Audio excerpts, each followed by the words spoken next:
Good evening, guys. Good to see you. How are you doing? I'm doing good. Pretty good, actually. My cold is a little bit better, so I'm happy with that. It's that time of year. Right now, I got a problem with grandson here, and my son-in-law not answering the door when his worker was trying to drop him off, and so I got to get him to answer the friggin' door. And good to see you again, Mike. And Gil. Hey, Daryl. Good to see you. Fire Dr. Ninja Turtle. Good to see you again, my friend.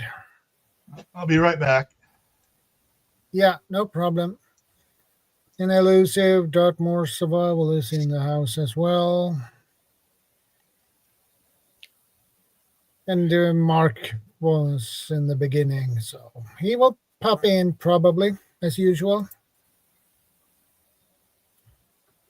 We wait a couple of more minutes before we get into today's topics. And I have actually some questions in my notes. So that is needed to be answered. So, but we take that when we get into the topic. And the topic for today is life's uncertain, your succession plan. And this is a topic that is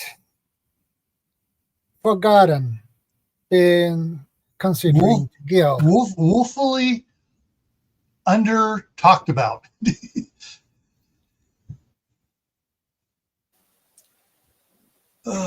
Pretty much never talked about, I think, really, from what I can see online anyway. Yeah. Well, I haven't seen anyone talk about it.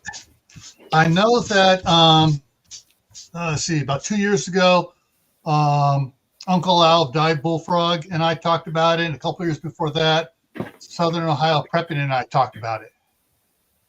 But yeah, it's something that, it's like, oh, I got life insurance. Yeah, well, who's your beneficiaries? What's going to go what? What about the house? If you own the house, what about the cars? What about your retirement plan? Yeah, there's a bunch of stuff. When the pills that China's working on to make us live till 300-year-old appear on Temu for like a fraction of the cost, we're all going to live forever anyway, so it's fine. Problem is, we'll be living forever, but we'll be hooked up machines in a nursing home because of the side effects. That's fine. As long as you can point a web camera at me and I can still get a stream going, that's fine.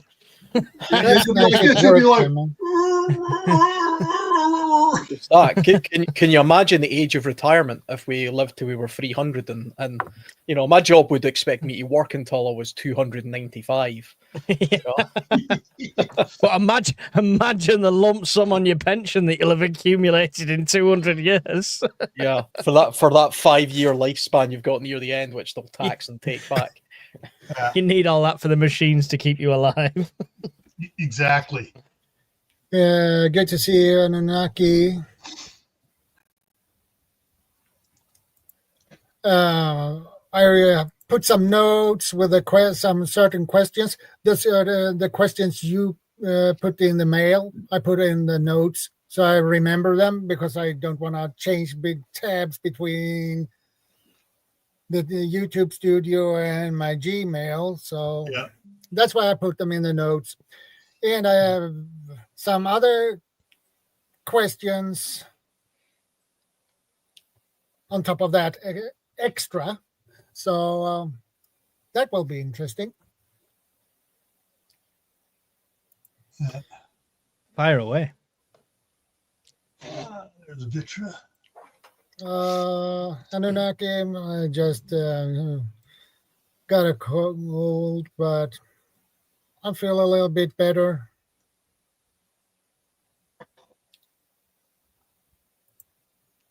Yeah. And when I was talking to Shadow beforehand, with the different places that I've worked, I have an operating engineer's retirement plan. I have a employee profit sharing from Mountain Cascade Construction. I have the Federal Employees Retirement Plan. I have the Homeland Security TSP Retirement Plan. I have Social Security. I have I have a Les Schwab retirement account we've put money into. And every one of them I currently have set up that my wife is primary and my daughter is secondary. She's the oldest. And I still get emails every year. Have you set up your designated Hey, Guardian, good to see you. secondary person? And it's like, yes. Can't you guys check and see that it's already been filled out? But at least they were reminding me. So this is why I bring this up, because I get reminders all the time. Have you done this? Have you done that? And it's like, yes. But most people don't think about it. I mean, for preppers, who gets your preps if you happen to get hit by a car and die? Good question. When that happens, is the missus going to sell them for the price we told her we got them for? And what if she's in the car with you and you get hit by a semi-truck? Yeah. I mean, I'm all for looking after family and stuff like that, but I genuinely think the preps won't be passed on. So my target is to pass the knowledge on more than anything else.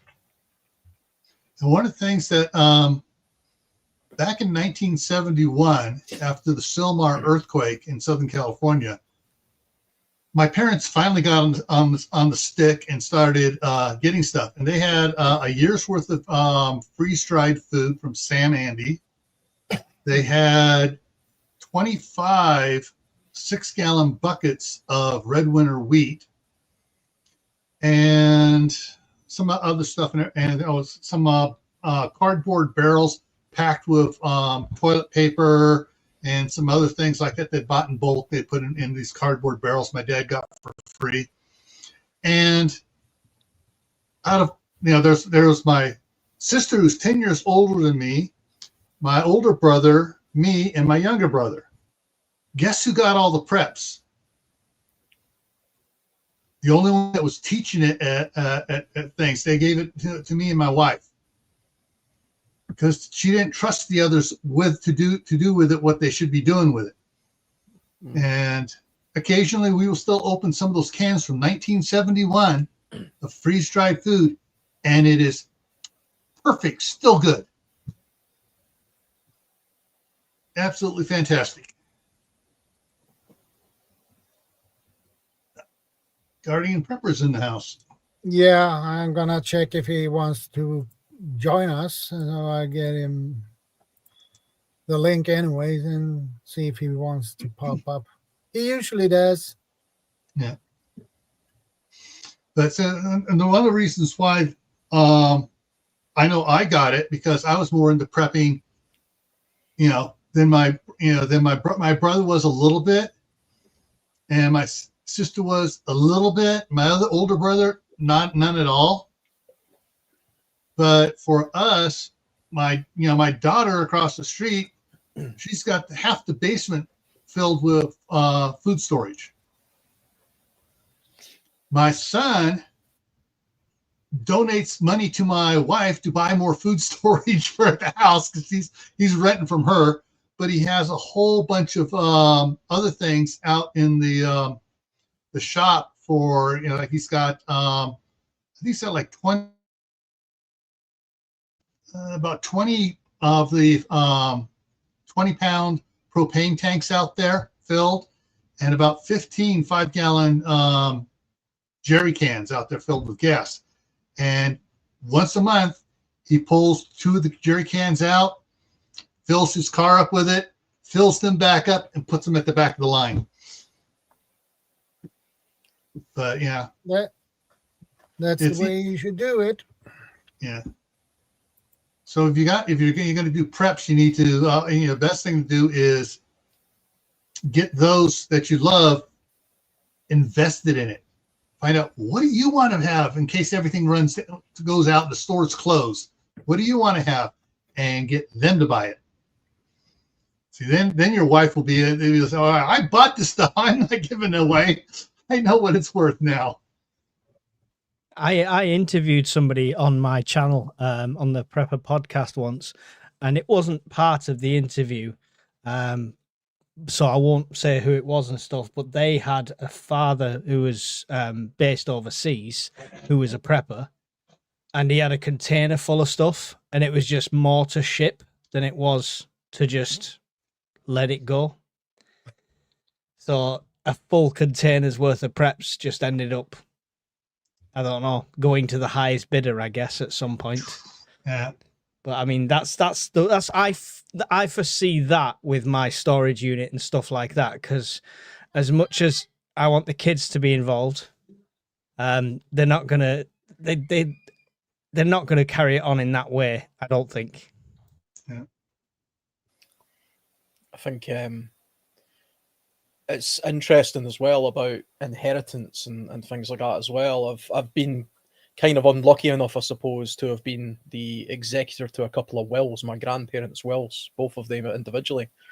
And one thing that I didn't realise until I went through that process was, in this part of the country anyway, and the part of the UK I'm in, what you write in your will isn't actually always honoured. So my grandfather was very specific about who he wanted his property and a lot of his possessions and some of his money to go to. And he put it in a very specific thought out order based on, one or two of his kids didn't ever speak to him. They hadn't spoken to him in 30 years, etc. But he had a couple of grandkids he wanted to give money to and, things like that. And it became painfully apparent that writing a will, in Scotland anyway, doesn't mean a thing, because it automatically gets overruled by the courts if just one of those people who are excluded from the will makes a claim, and then it goes by a sort of succession. Direct kids can challenge it instantly, can't they? Yeah, it's like they've got to have a stake in it. Grandparents, one of the things here is grandchildren. Yeah. A lot of lawyers now will say, you want to exclude somebody, don't exclude them, give them $10, and then put in there, if they protest the amount they're getting, they get nothing. Yeah. Fortunately, the courts will honor that. But there's something that here in the United States, I don't know they have that over there, called a living trust. And basically, stuff is placed into a living trust, and the trust has an executor. And so, like all land is put in trust, cars, bank accounts, everything else. And when the person dies, no one has claim on it because it has belonged to the trust for years. And the executor of the trust decides what happens to the money in it and stuff like that. Yeah, I mean, if you can hand stuff, it's the same over here. If you can hand stuff down while you're still alive, then it becomes their property already. So that's obviously the best way to do it. I mean, touch wood, none of us end up on that road. But if you've got a diagnosis and your time, then you can pre-do all that and save a lot of aggro. I've seen families, friends, and everybody torn apart through people not having a will as well. So as much as a will can be contested, not having one can be... Everyone assumes they know what you would have wanted, and it's usually something that's their benefit, Yeah. I didn't talk to him for 10 years, and I never gave him the time of day, but he'd have wanted me to have his house. Really? Yeah, of course. 100%, sir.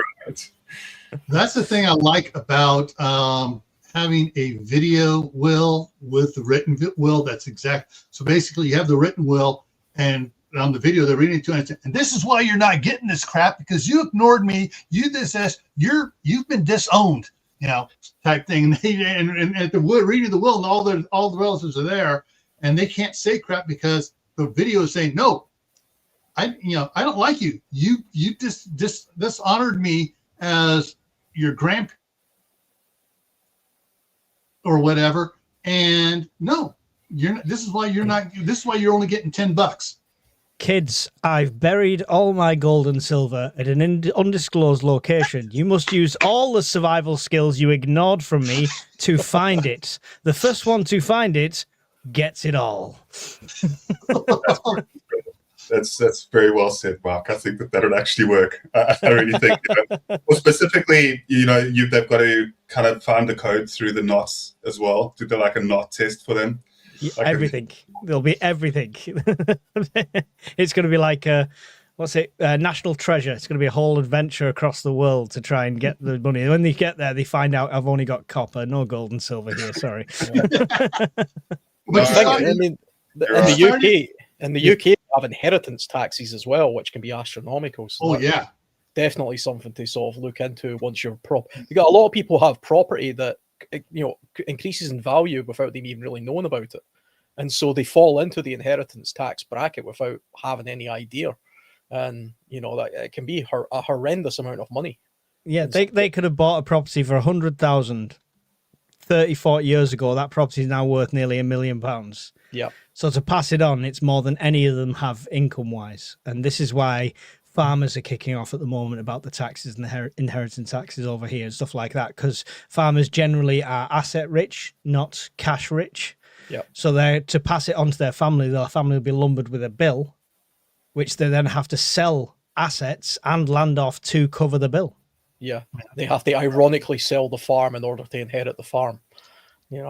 Just so they can pay the government. There was actually there was a story I was hearing on Radio 4 not too long ago. And it was a story about two elderly women who were both sisters, and they both lived in the same house that they were born in. They were born in 80 years ago or something. And their mother bought the house way back at, God knows when, for a tiny amount of money. But the house now, because it was, near London, it was now worth a couple of £1 million. And these two sisters lived there.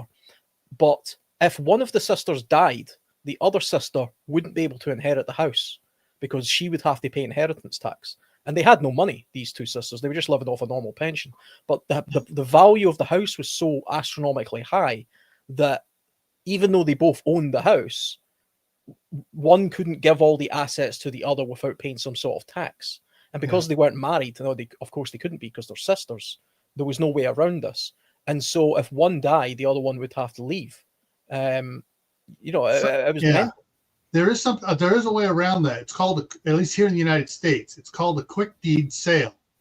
And what they can do is they can have the paperwork all filled out and dated, selling the property to each other for $20, and just have it done already, but not filed, and dated and notarized, but not filed. That way, when the one dies, they go, oh, you didn't go, no, it's mine. It's all mine. I bought it this thing from her. And it's not inheritance then because you already own it. Yeah, I don't think you can lower the value of your property by selling it for lower than the market value in this country. Yeah, it doesn't matter, though. The value may still be up, but they don't have to pay inheritance tax on it because they already own it. I think, definitely just listening to a couple of us talking here, it's definitely important to look into the local laws of your state or your country, because like I say, I had no idea. I grew up believing if you wrote a will, that was it. Everything that was written in that will was absolute. We all see those TV shows, but I was shocked to find that in Scotland, which has got different legal systems from the rest of the UK, they're very strict about the fact that no, the will doesn't matter. If somebody contests it, then it goes through this other protocol, and it's very, very heavily weighted against the wishes of the person who wrote the will, which I just found unbelievably stupid. But that is the way it is here. So you would have to at least get an understanding of that and work your way around it. And I suppose it's important for the thing about some preppers is, especially some of the welfare preppers out there, you could have tens of thousands of pounds or dollars worth of equipment and gear or land, and to spend your entire lifetime building that up in the hope that you pass it down to your kids or somebody who's helped you out or something, for it to just be divvied up and ripped apart and taken partly by the state or given to some distant grandchild that you'd never met or something. is a terrible thing, I think. I mean, it's a real travesty. It's so really definitely- bad in this country when we can't afford to die. It's too expensive. It's very Yeah. expensive to die in this country, yeah. It's rough. Yeah. Yeah, I One think of the it's also... things. Yeah, go ahead.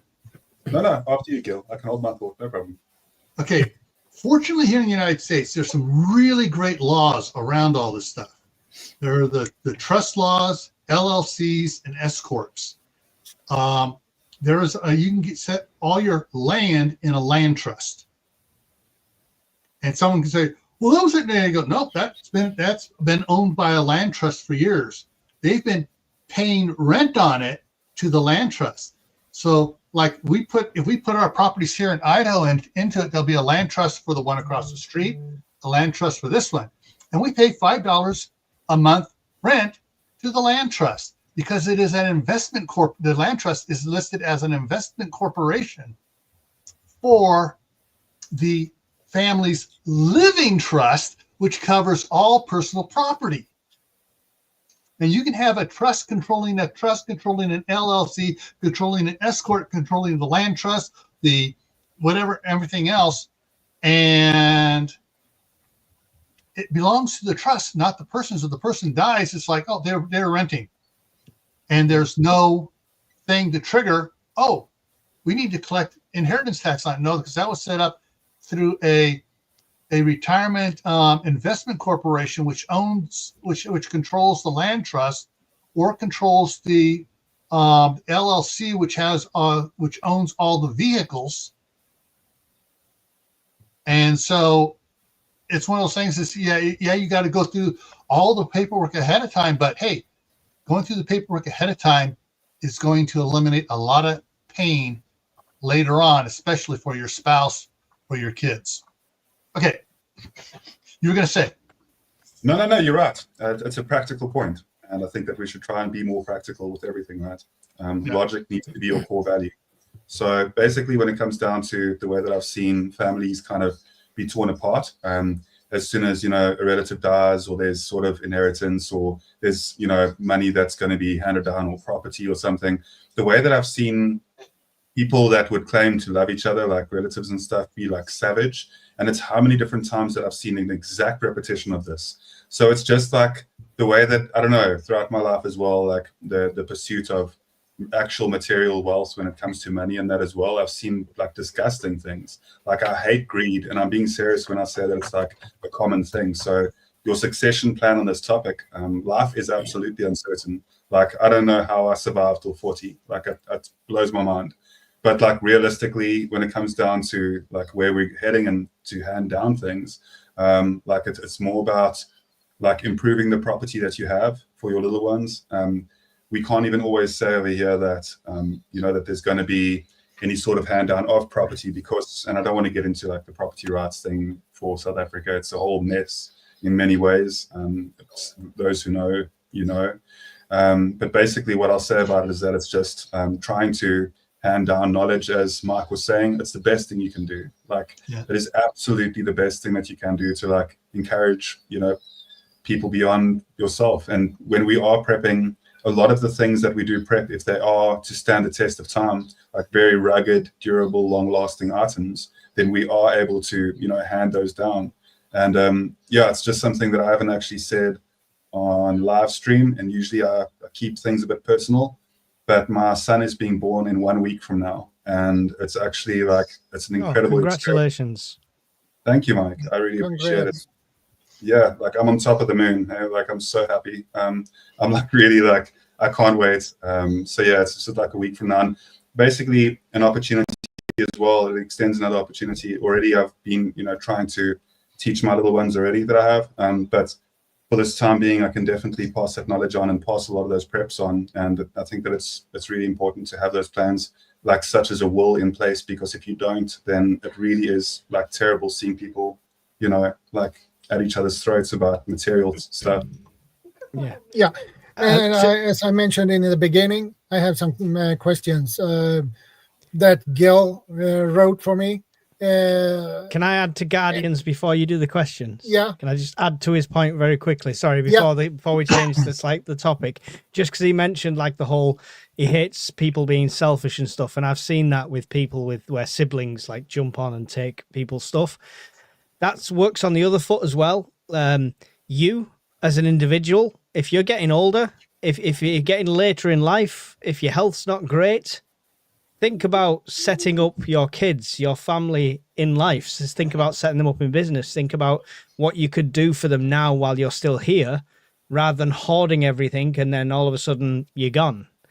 You know, so try to like not have that selfish mentality of it's all mine. You kids have to fend for yourself. If you're like, you know, in your late 80s and your health's not great, then maybe start thinking about distributing stuff while you're still in here, while you've still got a chance to see them enjoy it as well. So I just wanted to add that to it as well. Yeah. I have, it's with Gils questions.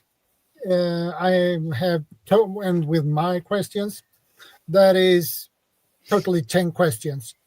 So we go to Gils questions later because I put my questions on the top. So the first question is, who will make decisions if you can't? The next in somebody, charge. somebody needs to make the decisions if you can't. Okay. So who?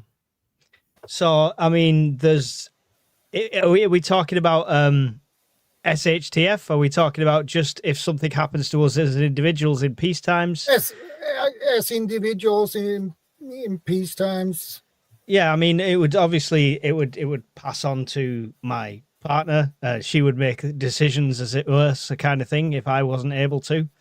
Mainly she'd be saying, please turn the life support off. We need the check. But other than that,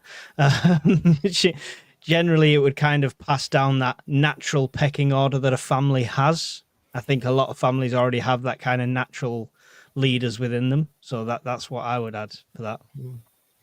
I think it's definitely important to have something of a chain of command, if you like, when it comes to all aspects of not just prepping, but also your own life choices and things.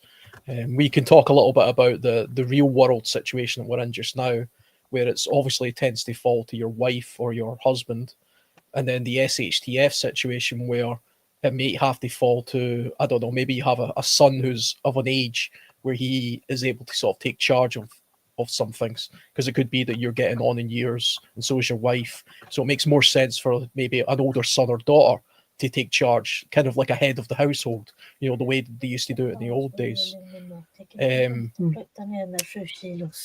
I think as well, I mean, something I just want to kind of slip in there as a little bit of a fly in the ointment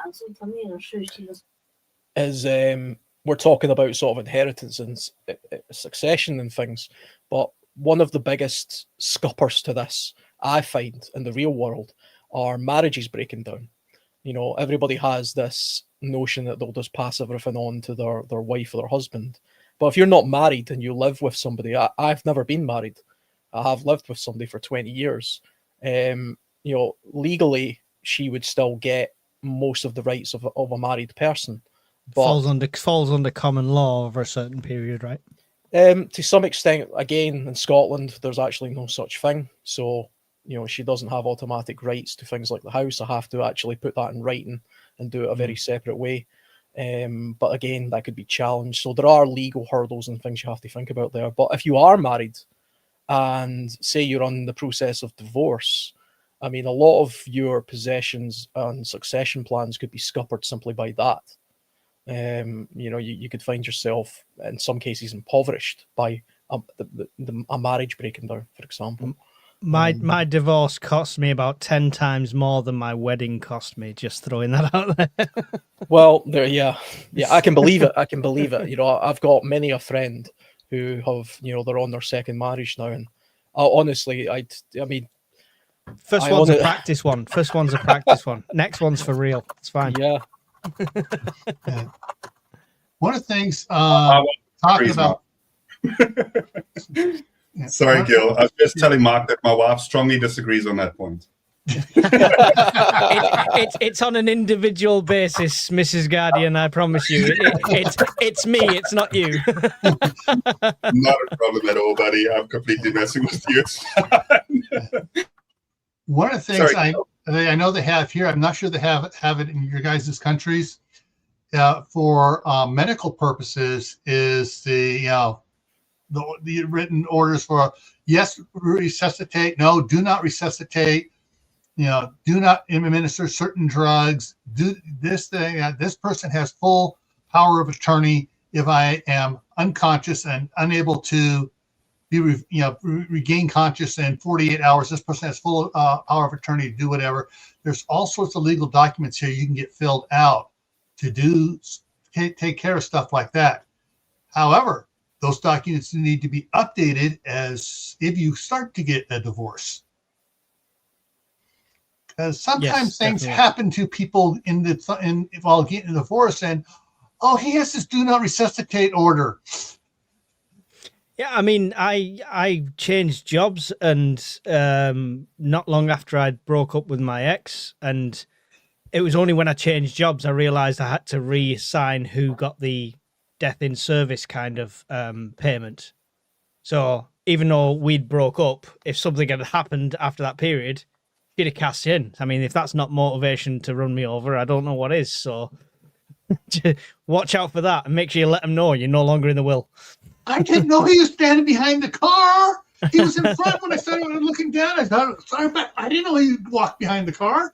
But madam, you went back over him 3 times.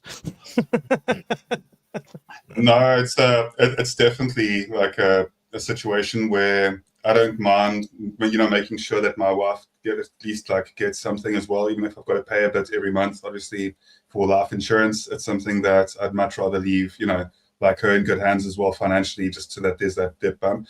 And I'll tell you, Mark, I genuinely very seldomly say this, outside of Bob, who's also one of my favorite people online, but yeah, we definitely appreciate the person that you are, Mark. I think that your character as well. You're definitely, for some reason, the first time that I saw you on panel, I was like, this is one of my people. It's just the way you got a charismatic spirit. It's embarrassing me. It's embarrassing. I'm here, brother. I don't say it very often, but you're one of the coolest people that I've seen online. So I appreciate you.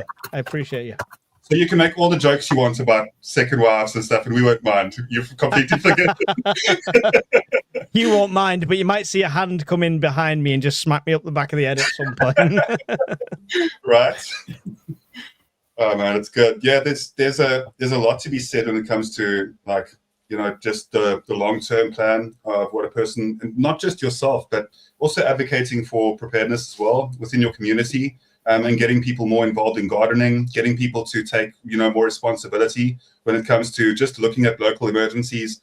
And there's a couple of ways to just get those conversations started, because your succession plan shouldn't only be for yourself or your family, but also your community is something that is rather important. The more that you gear your community towards understanding how to be resilient in the toughest of times, the more that you have the capability to also know that you can rest peacefully, knowing that the community around you, because in SHTF, for the most part, when there are communities in certain countries, they actually, they advocate for preparedness. They actually give out brochures and booklets. I think that they do in Sweden and Switzerland. Correct me if I'm wrong, Shadow. In Sweden, do you guys also get the brochures to prep from your government? Yeah. You see how good that is? More countries need to do that. You look at that. That's brilliant. I love that. I don't know what it means, but I love it. It's fantastic. I can't read that language. I did a review on the Swedish one on my channel because they produced it in English as well. I did a review on the book. It's really good, and it keeps it almost slightly lighthearted as well. So it's not fear. People have got this impression that if we tell everyone to prepare, it's going to be a mass panic buy, blah blah blah. But there's just ways and means of doing it. I just think, I don't know, they don't want to lose that level of control here in the UK. Yeah, if we're all prepared, we're all less reliant on the just-in-time system. Good point. Yeah, I agree. It's very true. And the second question is, how can you protect your assets from probate court? Probably Yeah. the best and easiest. Somebody thing to protect needs to explain that to me. I don't know what the probate court is. Okay, so probate court is basically when a person dies and there's no will, the probate court takes over and decides who gets what. The first ones get paid is the federal government. Second one gets paid is the state. Third one gets paid is the city and counties, and then whatever's left over goes to whoever they deemed is eligible to inherit. And I assume after that fact, they'll just follow direct bloodlines to the most related. It starts with wife, children, grandchildren. If there are no children or grandchildren and a parent is surviving, it'll go back up to the parent. I'm just going to leave everything to the Cats Protection League, and they can all fight over nothing. But like I said before, wills, trusts, family trusts, and S corps, which are basically aimed for private corporation, for personal family corporations to protect them. Here in the United States, those are ways you can do to get it to protect assets from going to a probate court. If you have a will that limits a probate court, if it's a will, probate court, all right, will's there, it has it. However, you still need to pay your taxes first. But that's one of the things I like about the trusts and stuff. You can put, like, all right, we got, like I said, we got 2 properties here in Idaho, 1 property in California. We're working on putting everything into individual trusts. The trust will then be, they'll be in land trust. The land trust will be coordinated by a retirement investment trust, which is a tax-free trust, so that if we sell a property in California, it's held under the retirement trust, so there's no capital gains tax on it because it's part of the investment for retirement, and the money goes into that and it's held into that. But you need, if you know a financial planner, talk to them. They can work this out for you, a lot easier than what we're trying to do here. And that's the most important thing I can say is get either a financial attorney or a financial planner, and they know all the things for your country, your local area on what works and what doesn't work. Then you're gonna have to pay for it to set it up, but once it's set up, you should be good for life or for death. Many workplaces over here offer the services free. And with my work, they come around every 4 or 5 months, free will writing service, etc., financial advice. And I see so many young people just brush it off because at that age, you're going to live forever, right? Take advantage of these things if they're free, guys. Mm-hmm.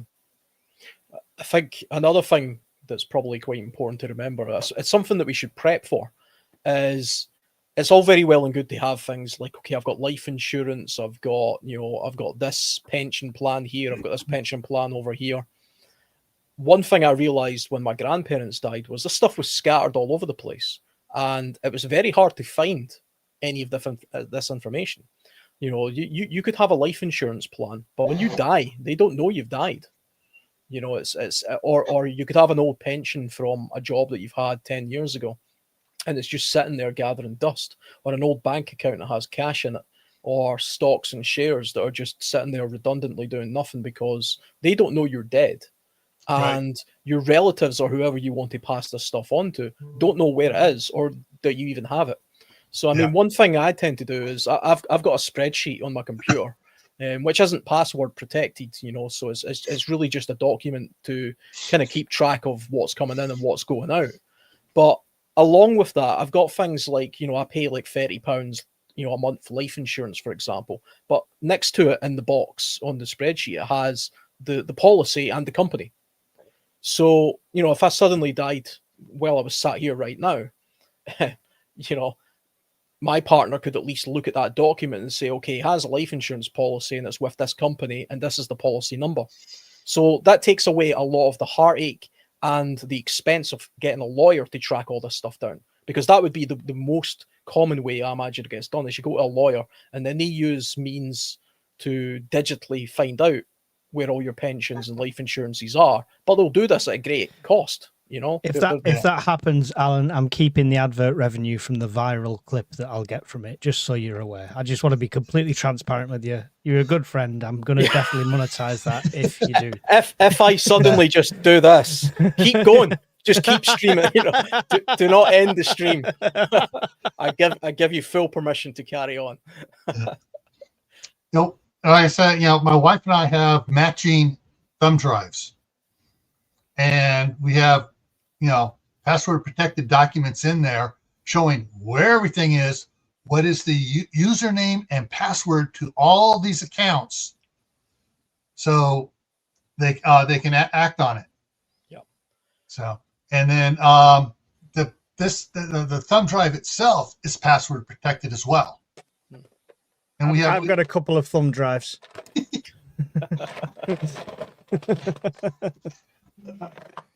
There you go. Yeah, that's a lot of thumb drives. You've got that's from all his ex-wives. I got a 2 terabyte hard drive here, external. Actually, I got several of these as well. Mine's bigger than yours, Gil. All right, I'm not going to pick up the one off the other computer over here, but it is a 20 terabyte external hard drive for my other laptop over here. But to be honest, these are the survival drives that I sold on my shop, and I've got 96 of them to write now. Nearly at 100. Yeah, I mean, I think it's a good idea to consolidate a lot of your things into one place so a partner can use it. But it goes without saying that that's an important document. Then you have to keep that very safe, because somebody breaks into your house and they steal your thumb drive, or they get onto your computer and they see that document, then they can give you all no manner of hell, with all your passwords and things. So for that very reason, my missus knows all the logins for my phone, because it's a password archive, it's everything like that. It's got the bank logins, so if anything happened, she could get in and transfer all the money out or whatever, or still have access to things. We're not them people that don't let each other touch the phones. She knows my password, I know hers, so that's another touch point, as well as like USB drives and computer and stuff, that she can get into if anything happens to me. It also demonstrates, I know we're going to go through a lot more questions. I know Shadow's going to go through some questions with us, and we're kind of we're mostly focusing on the real world scenarios just now, but eventually when we talk about the SHTF side of things as well, this really demonstrates why the lone wolf mentality is doomed to failure when it comes to any kind of succession plan. And that will always fail, unless you're genuinely a person living by yourself and you have nobody that you particularly care about. It's impossible and particularly dangerous to go with the notion that I'm a lone wolf. The idea that, okay, I'm the prepper or I'm the survivalist. I have all the information. I know where all the caches are. I know how all the equipment works. I know where everything is, and I will, protect my family. But then I'm the first one that gets, eaten by the zombie. You've really just purposely put your entire family at great peril, because you've given them the false sense of security that you're going to be the person that's there at the forefront of everything, providing all of the support necessary. And they've let their guard down because you've put yourself in that position. And then you've went and selfishly been eaten by a zombie or whatever. And, I mean, that's what's happened. This came into my preps recently, because I'm writing instructions on things. So when you open a box, a container, there'll be a sheet in the top, and it'll say what's in there, what to do with it, etc. Not so much for zombies eating me, because I'll definitely be the hero of that story. I'm going to be Rick Grimes grinning up, sort of thing. But there's a 15-year age gap between me and Mrs. Urban Prepper. Yeah. There you go. Gil's already chowing down. There's a 15-year age gap between me and Mrs. Urban Prepper, and where that doesn't feel like much right now, if it's SHTF, the care for me in my 50s, 60s, and 70s is not going to be available. People's life expectancy is going to drop dramatically. So there's chances I'm going to be struck down with some very treatable disease because there's no way to treat it, and die of old age at 49. Touch wood. Yeah. And she's left alone. So it's coming to my preps in that way. And some people do it like I've done, where you've got separate sheets. Some people have done it where you get like a prepping book, so you've got a book with everything so they can turn to the page and thing. I would argue the best way to do it is get them involved more. Yeah. Like, so she'd never been out camping in her life before she got with me. Now she has, and she's done it without electrics, no mod cons, anything like that. So it's a good way to learn. Yeah, I want to tag on to that real quick. Go for it, Gil. I'll jump in. My mom was born in 1922. My dad was born in 1930. So she was 8 years older than him. However, my dad, born in 1830, the beginning, first year of the Great Depression over here, when he was 8 years old, he was running the family gas station and smoking. I assume you mean 1930, not 1830, because... Sorry, 1930, yeah, sorry. You just made yourself an extra 100 years older there, Gil. Yeah. All right, anyway, so my dad in the 1930s, during the Depression, was running the family gas station, started smoking at 8, and he passed away at 58.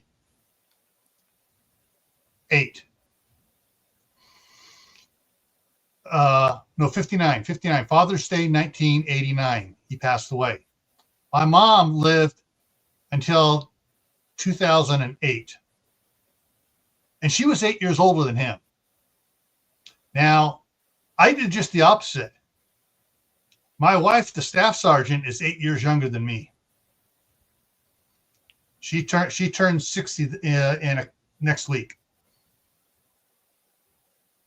So, so that's my concern is like, okay, I've outlived my grandfather and my father.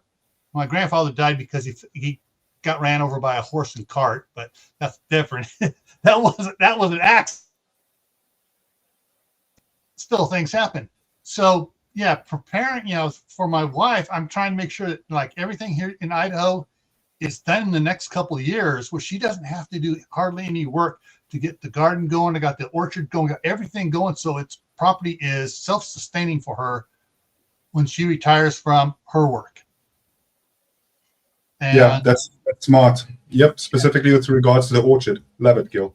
Yeah, and so I'm just, that's the one thing that scares me is not living as long as my maternal great-grandfather who lived to be 92. If I live to be 92, my wife's going to live to be close to that age too. We'll have everything taken care of. But it's leaving my spouse hanging is what bothers me the most, and that's why I like this topic is so important to me. Is to try to get everyone else thinking about that. Is your spouse going to be taken care of? When all of a sudden you disappear. Yeah, it's obviously one of the more important things, and I'll just give you a little bit of information just quickly, and I'll turn my cam on. I apologize to everybody in chat and the panel. Like I'll turn my cam on in the next 5 minutes. There's just a lot going on here right now. So basically, if I can just cut to 2 points. The first point being that I'm also 10 years senior to my wife, and we've been together for 14 years now. And it's where like it's actually it works out perfectly just regarding the maturity level. It actually does work out for the better because usually women are more mature than men in a lot of ways. So it actually does. It's just been amazing. Like it's just been like the best dynamic for myself personally. To each their own. I completely get that. And then obviously with regards to your health, Mark, you mentioning that your health as you're getting into your older years and that as well. And also the element of, after SHTF that the life expectancy could drop. I'll actually argue and say that because of the lack of certain things that we get from the just-in-time delivery service. Let me see. So if I can I'll be on cam just for a moment here quickly. Well, now you guys know what I look like. So basically, the point that I'm making with it as well is that as we have more organic foods that are available to us in an SHTF, and as we're going for more natural ways, there's a vast amount of improvement that can happen to a person's health. Of course, the common cold could take you out. I realize that too. Mm-hmm. And because of that, life expectancy does go down to a degree. But I'll very much argue the fact that with all of these companies and industrial, for example, right here close to us, we've got a manganese operation where they're just pumping manganese consistently on the back of these, open bed trucks. And basically it spreads all the manganese over everywhere. And if you take a look in the last decade, all the rooftops, like there's a black soot that's like over everything. That's like darkened everything around us. There will be a major lack of that in an SHTF for longer term. You know what I mean? So there are certain things where we do argue and we do believe that like life expectancy will drop because of even like dental is a whole different topic. But the point that I'm making quickly to sum it up, I'll definitely say that we could potentially live a lot longer. I also think that it's amazing, Dr. Ninja Turtle, that you've decided to become a prepper. Like as of, I don't know how long you've been prepping, but the fact that you've actually taken to prepping more, absolutely salute and much respect for that. Go ahead. I apologize. No, I wasn't. I was just going to come talk to you about that with the life expectancy. I fully are behind you there. Natural organic foods, if it's grown or if you can kill it, eat it, that's fine, that's safe. Everything that comes pre-packaged is probably killing us slowly anyway. I think it's more the side of the life expectancy in general is going to go down in an SHT, in a Teotihuacan situation, not just like a basic SHTF situation, because of people's lack of knowledge, sanitation, diseases that we have regular treatments for now at doctors and stuff like that. You think of people that rely on medication on a if I develop diabetes in my 60s and there's no such thing, there's no one producing insulin, it's that's the kind of thing I was talking about. I agree with you on the eating and health front 100%. I think as a mean average, life expectancy would certainly go down in an SHTF situation just because collectively more people in the short term would certainly fall foul of various problems associated with that. I think I don't want to put words in your mouth, Guardian, but I mean, things like diabetes, for example, that in the long term, in an SHTF situation, if we were to go to something of a reset, we probably wouldn't be worried about things like diabetes because it probably wouldn't exist to the extent that it does nowadays because, we wouldn't have heart disease and cancers and diabetes because we get all those things basically from our diets nowadays. Hang on, unless you're one of those preppers that has got 20 years worth of freeze-dried crap, you are still going to die of diabetes, all right? Yeah. I'm just throwing that out there. That's a good point. Be careful what you prep, guys. Don't prep too much sweet stuff, okay? Yeah. I mean, life expectancy is actually quite an interesting thing because I take an interest in, wilderness survival is my area of interest. And a lot of the information that I get, a lot of the research I do into studying wilderness survival comes from what people did in the past. Now, that could just be in the past, say, sort of 100 years or so, but it also goes all the way back to deep past, sort of Stone Age, Iron Age, Mesolithic, that kind of stuff. And people like to say, well, back in the 17th century or whatever, the average lifespan of a person was only 35 years old, 40 years old. That's actually a bit of a misnomer because although, yes, that is true, the average lifespan of a person a couple of hundred years ago was 35, but that's a mean average. That's because there was high infant mortality. A lot of people died in childbirth and a lot of children died before the age of 1 year old. So as you take that as an average, it then lowers the overall lifespan to a figure of, say, 35. But the truth is, people, even in the Stone Age, people lived till they were 80 years old. Yeah. That was a very common thing. As long as you didn't get eaten by a tiger or something, if you were past the age of 30, you're probably going to live till you're in your 70s or 80s, even in the Stone Age. The life expectancy of people, as from a mortality point of view, hasn't really changed that much. What has increased, what's changed in the past couple of hundred years is people are far more likely now to not die in childbirth. So that has vastly extended the overall lifespan. And while we have got innovations for things like certain diseases, breaking my leg or antibiotics are now likely to save me, whereas back in the day, pre-antibiotics, something simple like a cut could become infected and I die. But On the other hand, what has also changed is we have a terrible food diet, we have high pollution, we have pharmaceuticals being pumped into our bodies that we don't actually need. And all of those things cause other comorbidities that weren't otherwise there. So we're dying of other things now. Inuit people and Aboriginal people across the world don't tend to die of heart disease. They don't tend to die of very many cancers. They don't tend to die of these Western phenomenons, which are brought on by our lifestyles.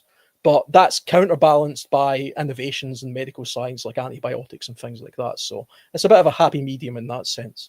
Once we get over that initial hurdle of the panicked masses, culling themselves with toilet antics and things like that, I think generally, I think generally, if people are in communities and prepared and self-sufficient and stuff like that, I think stress levels are going to be down. I think everyone's going to be a bit happier. We're not, glued to the idiot box 24/7. We're not waiting for them to half release a season of Stranger Things, so you're raging because you've only watched 4 bloody episodes and stuff like that.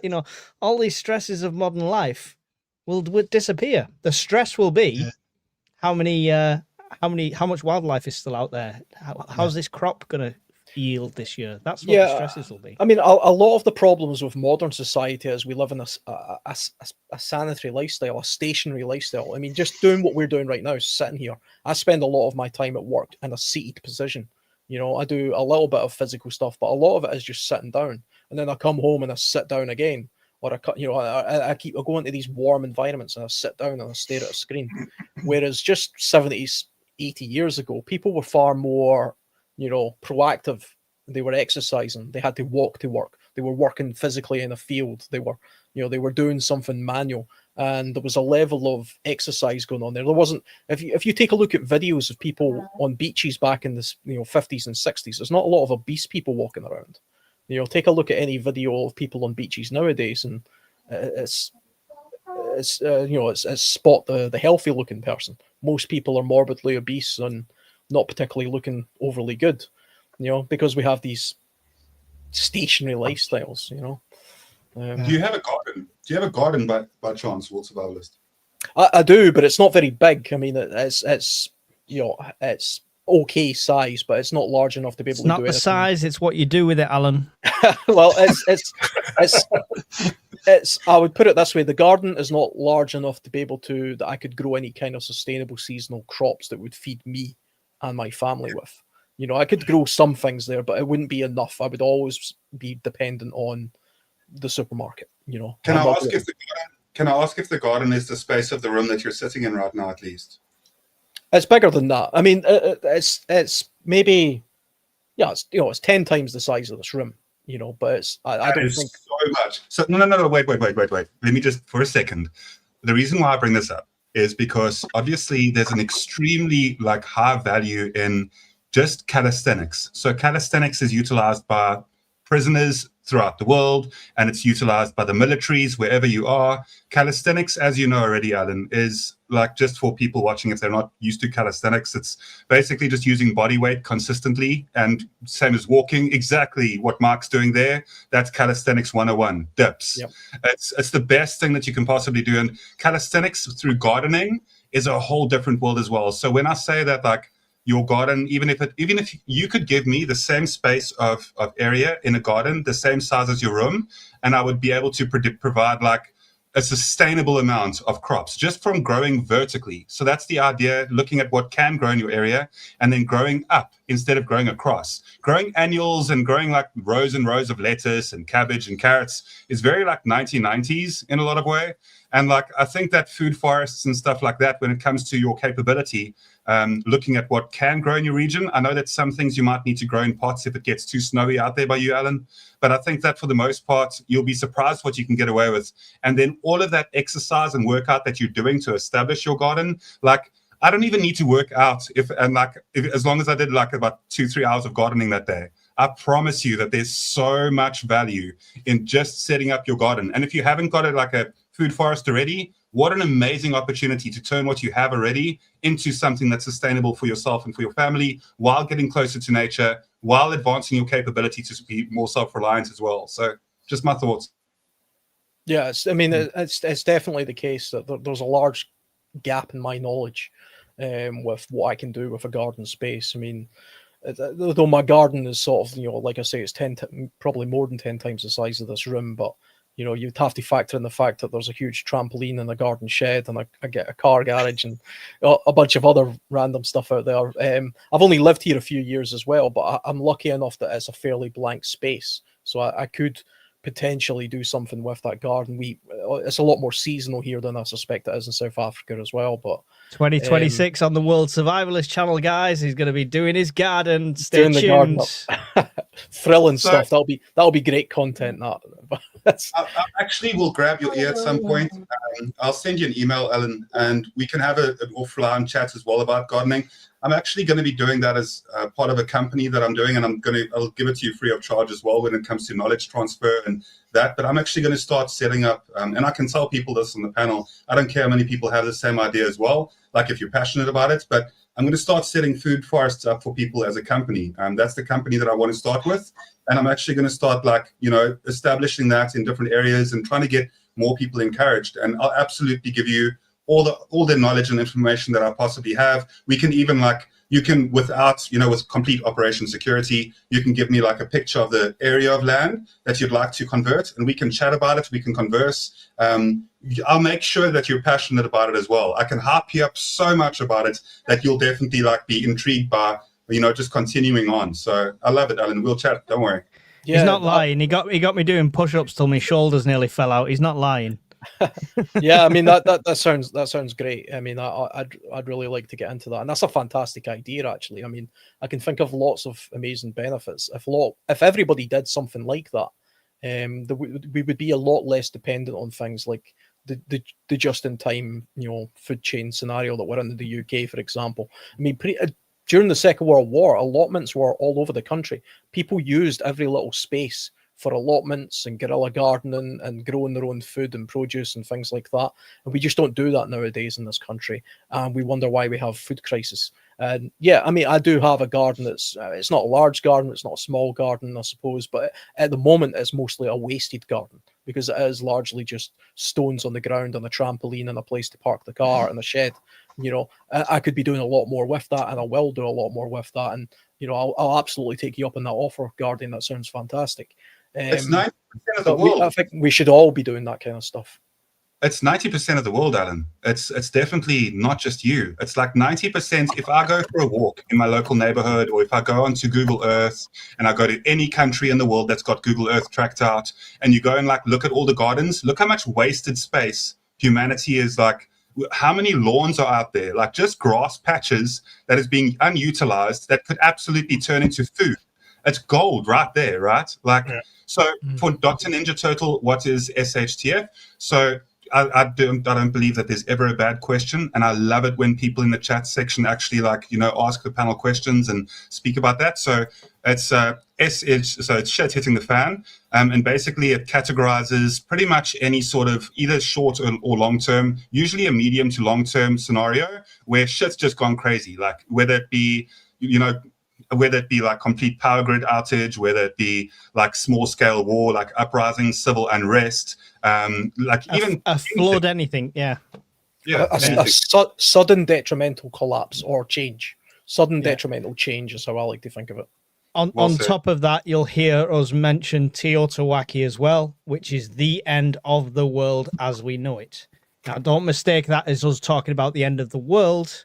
It's the as we know it bit. Yeah. Yeah. So if there's a financial collapse, it doesn't mean the world's ended, but it's the end of the world as we know it. So that's the other acronym you might hear us say. Yeah. Yeah. Okay, I'm going to share something here in a second here, real quick here on what was said down, getting it set up here. If I can share it here. Move that over here. And I'm waiting for the stupid ad to end. Okay. All right, so present, share screen. Okay, so this is a video of my California property from 6 years ago.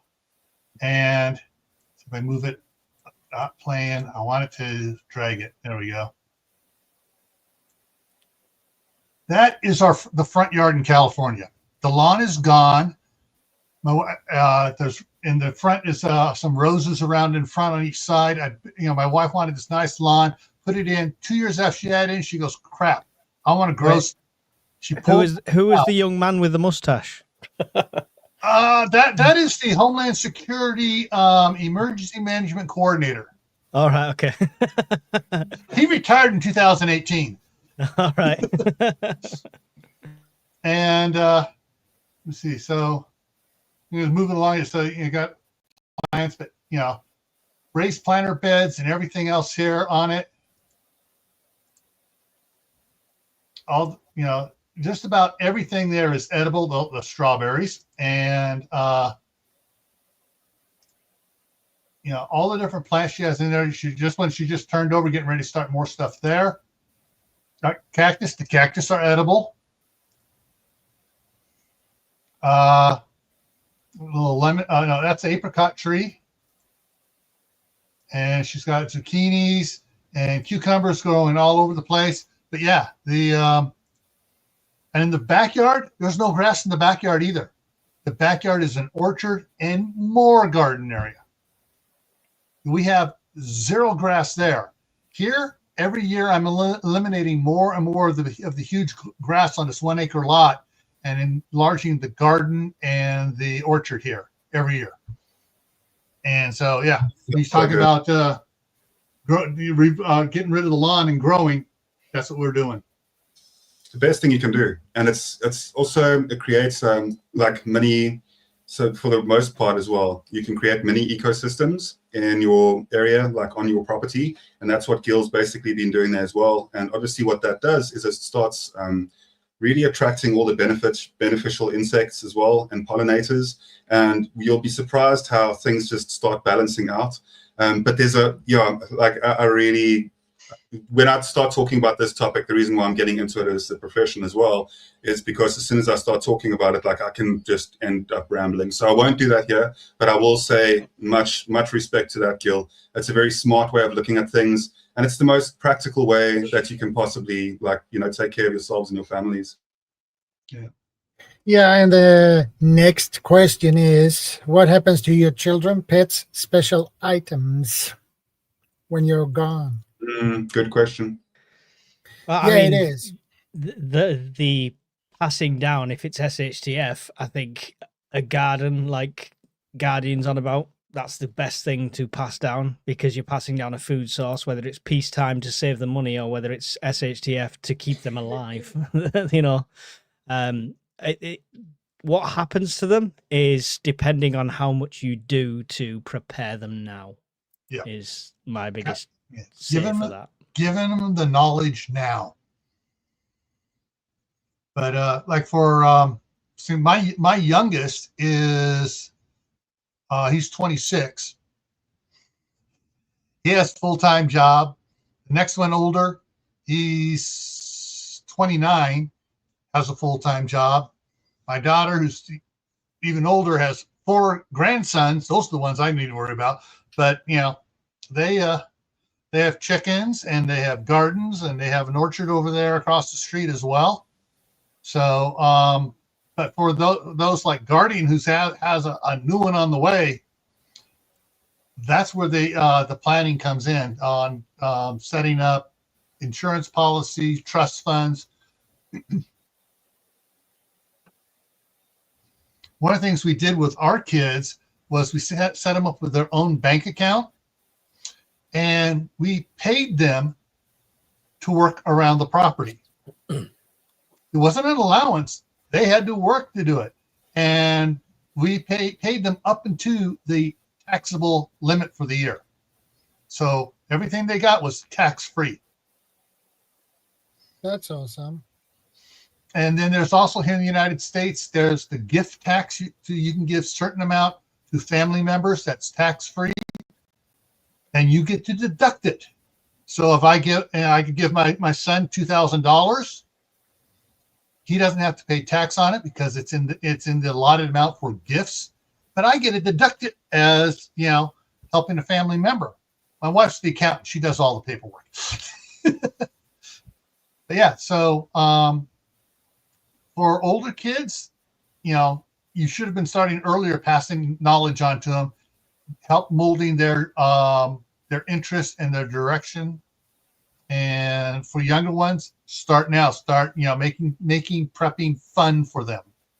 Yeah, attempt to, because children will go their own way, whether you want them to or not. So hopefully you can just guide them as best you can. Yeah, I think by incorporating it just as a part of something you do together, as opposed to here's a lesson that I'm going to take you out and do. My son will be 9 years old next week, and when I take him camping, it's a very relaxed atmosphere. We go into the woods and we'll do survival type skills. But I very purposely don't take him out and say, look, you're not going to get to play your PlayStation today because we're going out and we're going to learn how to build a fire. Because by doing that, I'm giving him the impression it's a task. It's something he has to do. And I'm going out there and I'm educating him, all this kind of nonsense. And eventually he'll resent that and he'll want to do it less and less. So at the moment, the way I've got it is, I'm going to go and do this thing. Do you want to come along? And he's all enthusiastic, and of course he wants to come along and be part of it.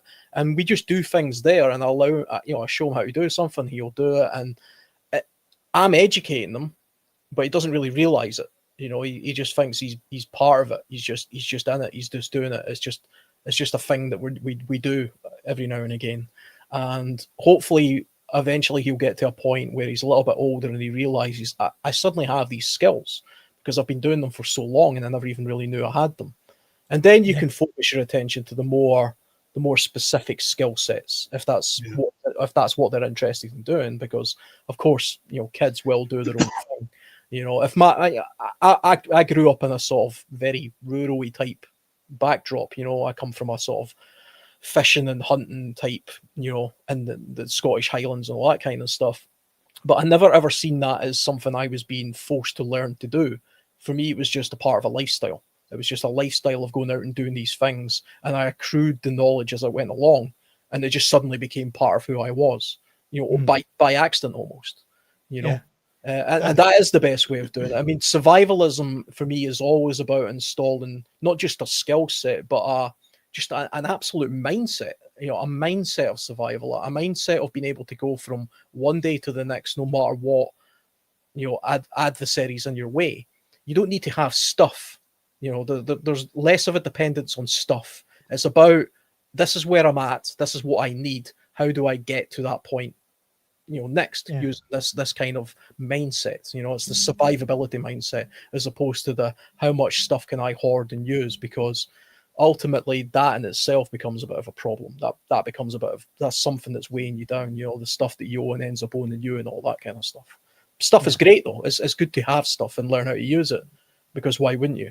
But it's not the priority when it's not the priority, and it should never be the beginning. The beginning should always be you have nothing. This is what you do with nothing. You know? On that front, my childhood kind of pushed me into a resilience mindset automatically, because I did regular camping holidays with family, but we were part of the American Civil War Society. So we were camping from like the age of 10, 11, 12, 13. I was camping 1860s style under canvas with grass, straw bed, if you were lucky. And it built up like kind of a resilience, because I know people like the long-standing joke on my channel is leaky tents and stuff like that. But it's why I could sleep under any just piece of tarp, and why I'm resilient like that, and I can set a fire in most weather conditions. And I didn't realize nobody ever sat me down and said, this is the skill you're going to learn.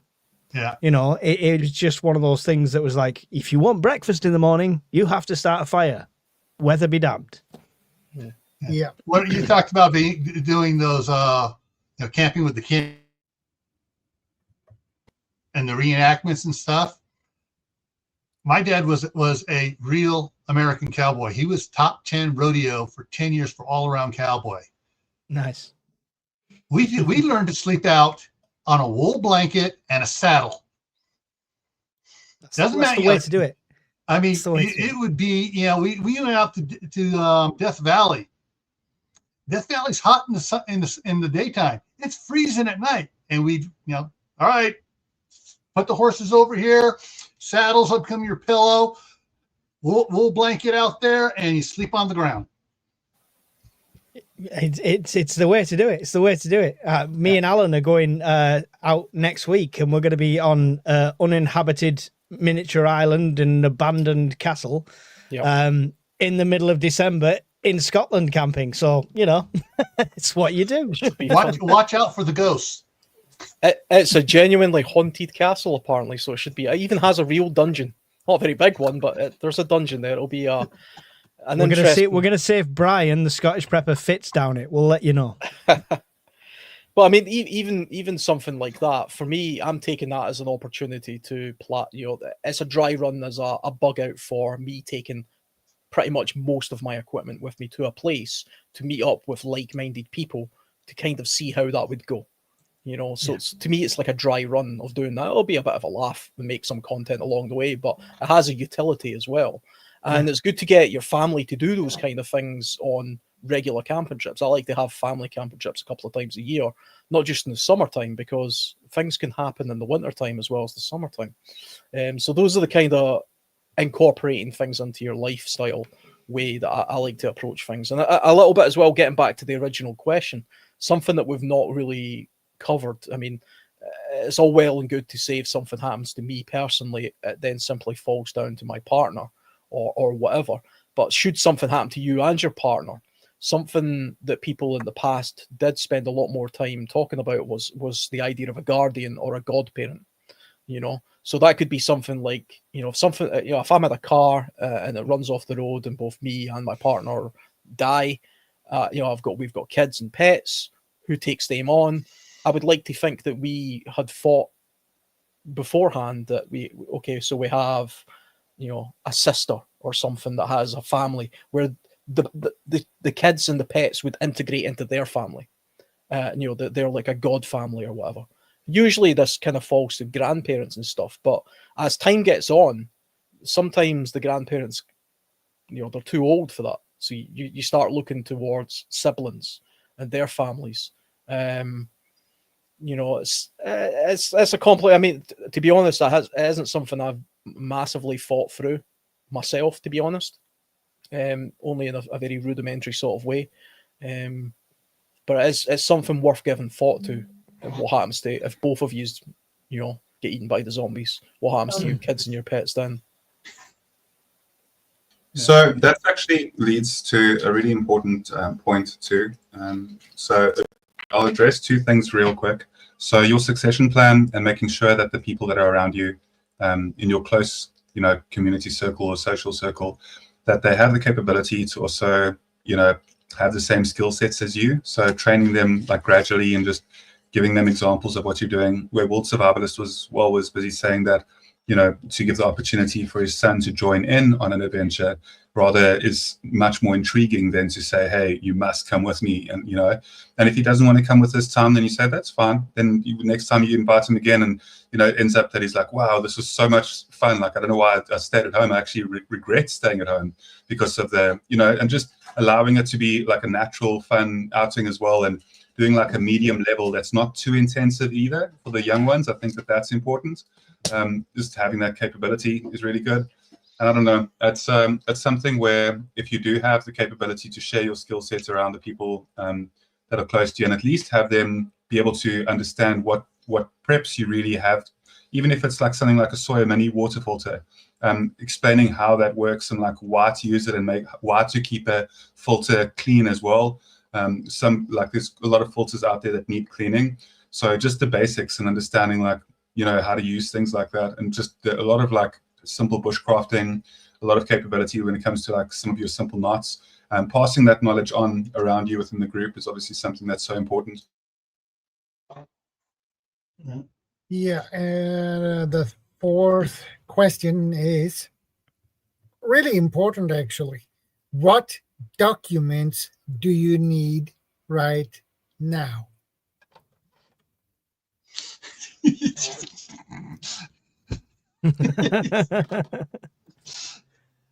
To be honest, that's not my documents thingy. I've got the Survivor drive, which is the thick one that I've shown quite a few times. But yeah, I back up all my documents and stuff like that. And of course, you know, I'm on the system with the passports and what have you. So it's life insurance policies and stuff. I'm a bit like what Alan said, where everything for me is digital, and it's just you need to know the company name and a policy number, and that's it. So I don't really print off reams of documents and stuff like that. Yeah. One of the things that, life insurance, homeowners insurance, car insurance, health insurance. Deeds. Then you start, going to the retirement plans and stuff like that. But one of the things I got it up on the computer. I am not going to share this one. Passwords for sensitive security information. What for? Chase Banking, checking, savings. Bank of the West, checking, savings. Les Schwab retirement account. We don't mind you sharing the screen if it's easier. Yeah. Office of Personnel Employment for federal government. DHS HR services. Thrift savings plan. Then I got Rocky Mountain Power in here. I got Intermountain Gas, Pacific Gas and Electric, State Farm Auto, State Farm House for this house, State Farm House for that house, State Farm House Insurance for the house in California, car insurance for all those. I got all the account numbers. I got logons to go on, the logon username and the password on this document, which is password protected. And yeah, with a 32 character password. Eat that, Microsoft. And you just go all different ones. And then I have all the password accounts for my YouTube, my Facebook, all those too are all in there. So that if something happens to me or my wife, my board or daughter can go in and they go, oh, we're just going to continue it on and keep it going. So, everything that needs a password and is recorded on this document. Everything that is non-digital is on here as well. So I can walk into the bank and say, all right, this is what's going on. Blah, blah, blah. Here's the information. Here's my power of attorney. I got all the forms and stuff saved on that thumb drive, and all the information there, and the kids know how to get to it. It's a great idea, and I know that some people will be sweating thinking about it because of the risk factor of everything being in one place. Now, if people that don't want to do it themselves, you can't. Services do this for you. Companies like LastPass and stuff like that will store all your passwords, meaning you don't have to have, I use the same password for everything kind of attitude. It can be encrypted on every single one, and then there's companies that have software that saves that for you. So if you don't want to do the admin yourself, there is companies out there that do it for you. Yeah, I mean, you could have more than one thumb drive. I mean, I've got a few backup drives, so I literally have a few backup drives. They're just titled backup drive 1, backup drive 2.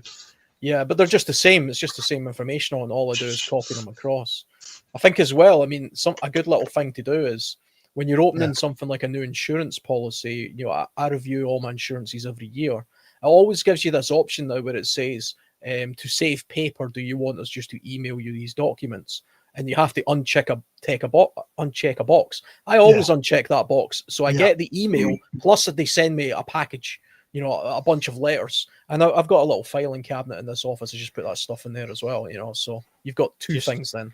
You just made someone from Greenpeace cry, Alan. You just made somebody from Greenpeace cry. Save the trees, man. Save the trees. Greenpeace are not interested in trees anymore. They're just interested in rainbow flags. So I'm not... they have other priorities.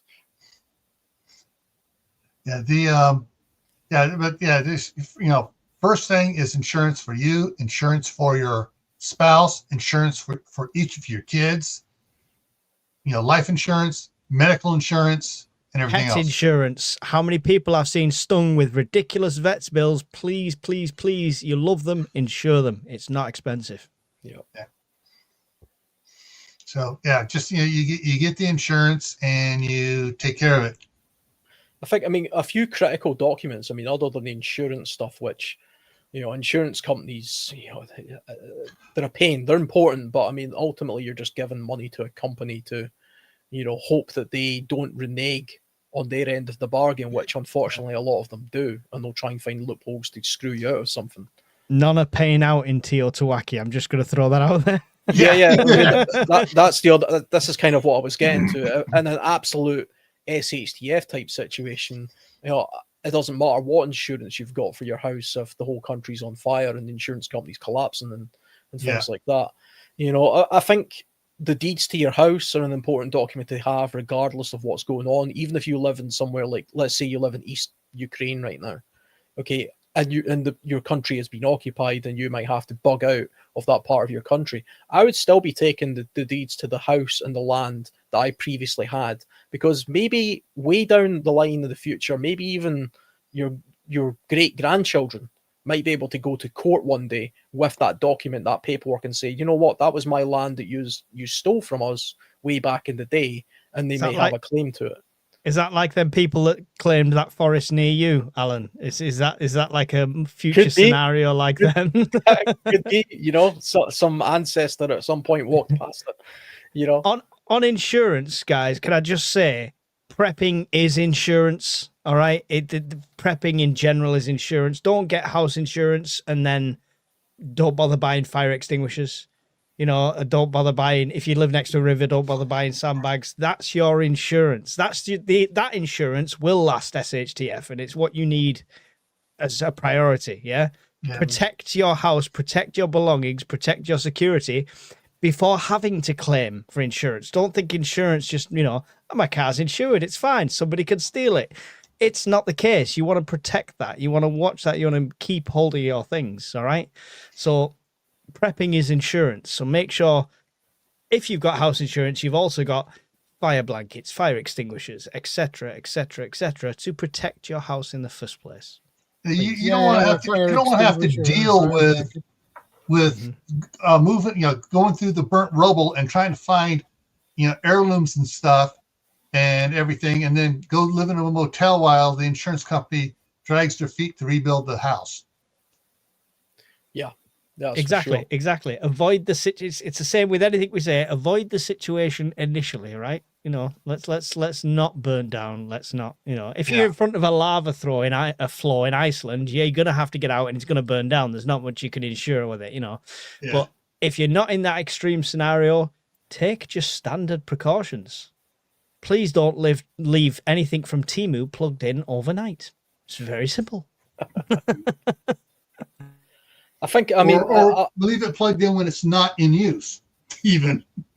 I think a passport is an undervalued document for a lot of people as well. If you have the good fortune to hold a passport, you know, I'm talking about people generally in the world, to hold a passport that gets you most places in the world, you know, a Swedish passport, European, British, American passport, probably South African. I'm not entirely sure how good that passport is. I imagine it's pretty good. You should absolutely get one, even if you don't travel a lot, because there could be a situation in the future that you don't foresee happening, but could happen one day in the future, where you have to bug out of your whole country. And the easiest way of doing that will be to preempt it by seeing what's going on and having the means to do that with a passport and a flight. And you would be amazed at how many people in the world have ended up trapped in horrendously hostile situations in their own country simply because they didn't have something as simple as a passport or travel papers to simply move to the next one. People have been trapped in conflict zones purely because of that, or because a government has failed suddenly and there's mass chaos. And just having the means to say, well, you know what, until this blows over, I'm going to go to Canada with my auntie for a couple of months and see what happens. You know, that could save your life and your entire family's life. Definitely. You know where you go in terms of like geographically, like definitely know which countries that are close to you that would be more hospitable. Like over here in South Africa, we border with Namibia, and Namibia, even though it's a desert, is definitely extremely isolated in terms of how many people are up there.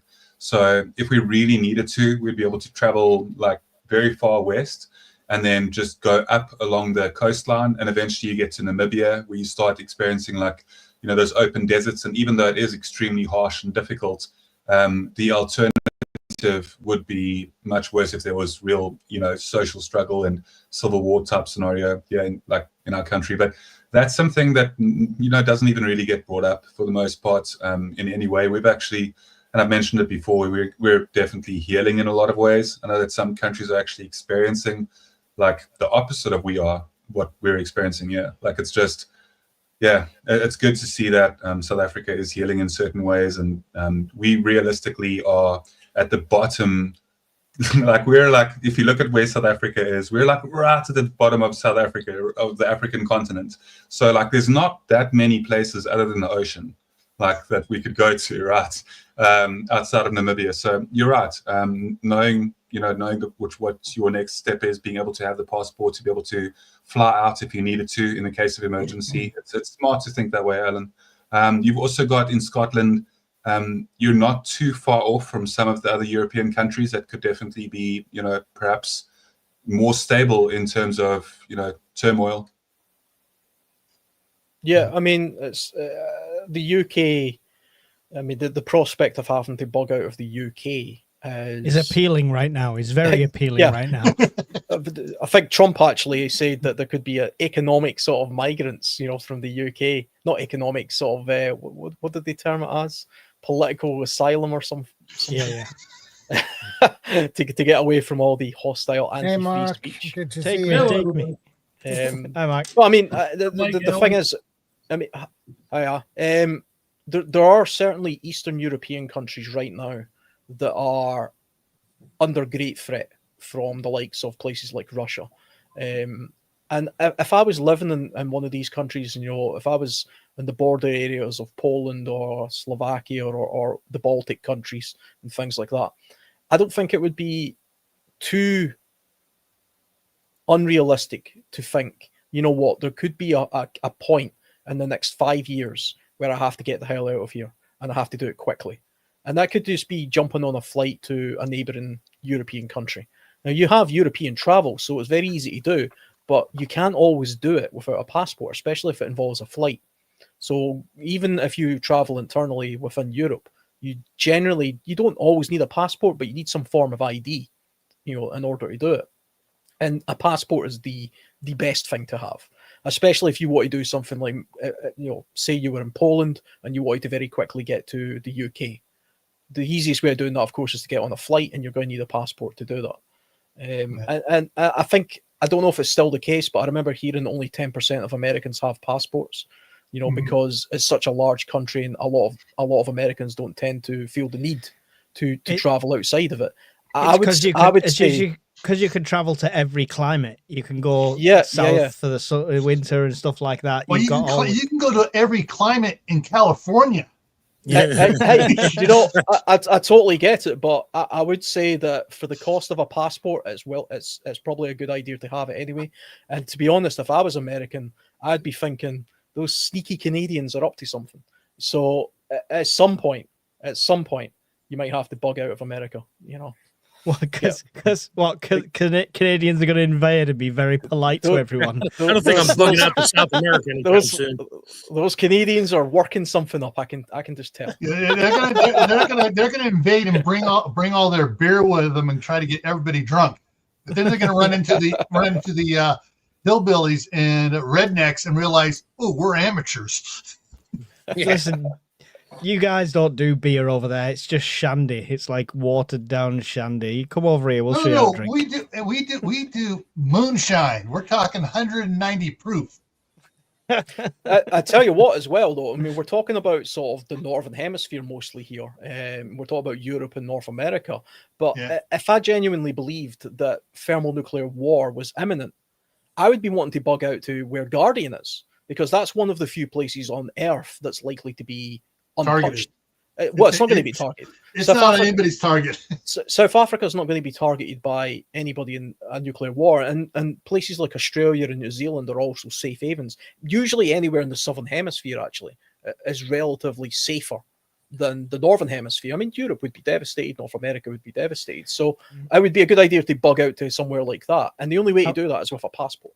I'm calling it now. Post-apocalyptic party at Guardian's house. I'm calling it now. There's actually, the market's funny, right? There's actually it's, you know, in all the movies, you know, there's a movie, I think it's 2012, the movie where the world's ending and stuff like that.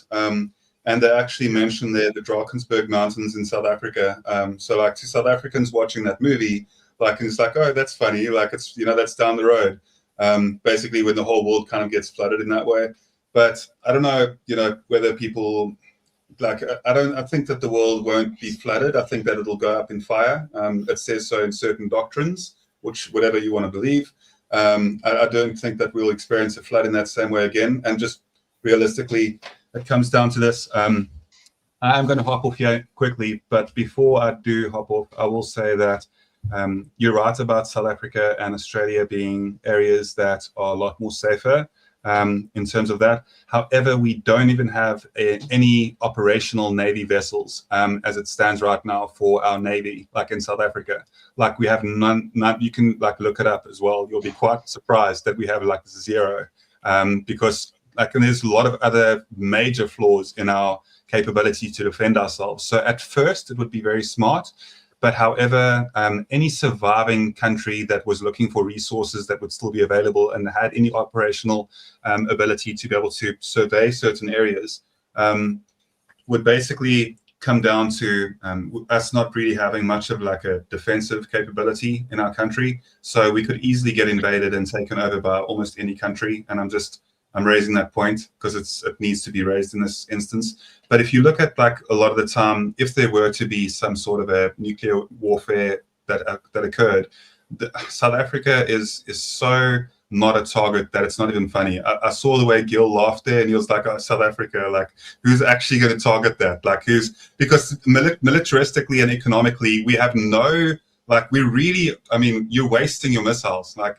Realistically, right? So it's like it's really, and not only that, but it's just if you look at the country and take a bit of time, you know, over the weekend, maybe if you'd like to, and actually go to South Africa and look how like spread out the areas are and how much just absolute untouched wilderness and survival like territory there is. There is so much land that's just literally vacant that the government owns or that's privately owned as well. That's a whole different topic in South Africa. Like land is actually a big thing here.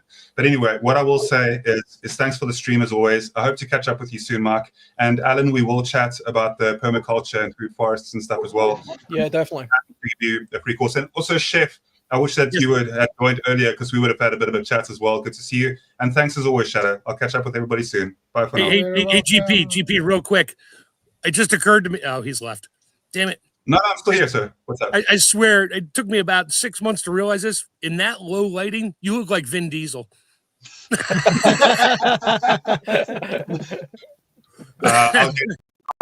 I'll get there someday. I think I'm going to be training. It's my birthday on the 31st, and I'm really going to start picking it up again. I haven't been able to train because obviously family situation, and I just want to be able to protect my wife should anything happen and that type of thing. So honestly, yeah. Because of a whole long situation. I appreciate what you're saying, Chef, and I will try and get there again. I did feel like that at the end of 2023, but it's a long time since then. Mark, I'm so proud of the fact that what you've done and accomplished recently, and I know that with the workouts and with the strength training and everything that you're doing, you're absolutely going to shine through, bro. Just know that in the back of your head, I'm super rooting for everything that you're doing, and I'm really, really proud of the movements that you're making, brother. Keep well. Cheers for now. Cheers. Good luck with the baby. I need it. Thanks. Cheers. Bye. Take care, Guardian. Yeah, his big surprise is going to come when that baby hits 3. About 4 weeks, and the poop changes from the tar to the really stinky, nasty stuff. Nice. Yeah. Let's not talk about poop. I got too many kids to even think. Yeah, good to see you. I got 3 there gone. And I only, to go back to the passport, I only ever, I want to think twice in my life I had a passport. Once is when my father took us over to Germany and trying shoot, can't remember the other country. It's the one next to Spain there. That's on the edge of the ocean there. Anyway, Portugal. Went to Spain, went to Germany in, I want to say 79, and then Portugal in 82. And then after that, it was just Hawaii. And then I got another one to go to on my honeymoon to Jamaica. That was it. I have no desire to go anywhere outside this country. Canada, I can go up there with my driver's license if I have to, but I have no need to go up there. My sister goes up to Newfoundland like every year. So she got a passport. It was just easier. So, but I have no plans to go up there. The furthest I'm going to go is Gils' house. That's about it. Yeah, it's me neither. You know, I work for Homeland Security. I don't have a passport, and they go, "Oh, you need to get one." I go, "Why? I'm not leaving this country." Yeah. Well, what do we need to send you over with a team over there? You ain't sending me over there unless you're sending me on an aircraft carrier. Because I do not fly either. I don't fly. I don't like to fly anymore either. But So the only country I went to, I went down to across the border into Tijuana, Mexico. Was down there for 3 hours. Told the wife, "We're getting the heck out of here." I literally only had to renew my passport because it costs £90 to renew your passport or thereabouts. And I've only just had to do it because I can't rejoin the military without my passport, which is madness in itself, you know. Yeah, like all the British soldiers and the American soldiers on D-Day had passports when we went into France. Why? Sure they would. Oh yeah. Just papers, please, just in case. Was customs Here's my before or after papers. the beach? Was customs before or after the beach? That's my question. It was before. It was way out in the middle of the channel down. Yeah. Yeah, I mean, I think if you live in a country as large as the United States, then and you plan on never leaving that continent, then yeah, you could probably get away with not having a passport. I mean, the UK hasn't been invaded in 1,000 years, so it's not, you know, the prospect of that happening is not that likely, to be honest. But I like the idea of me being able to get the hell off this island if I really need to.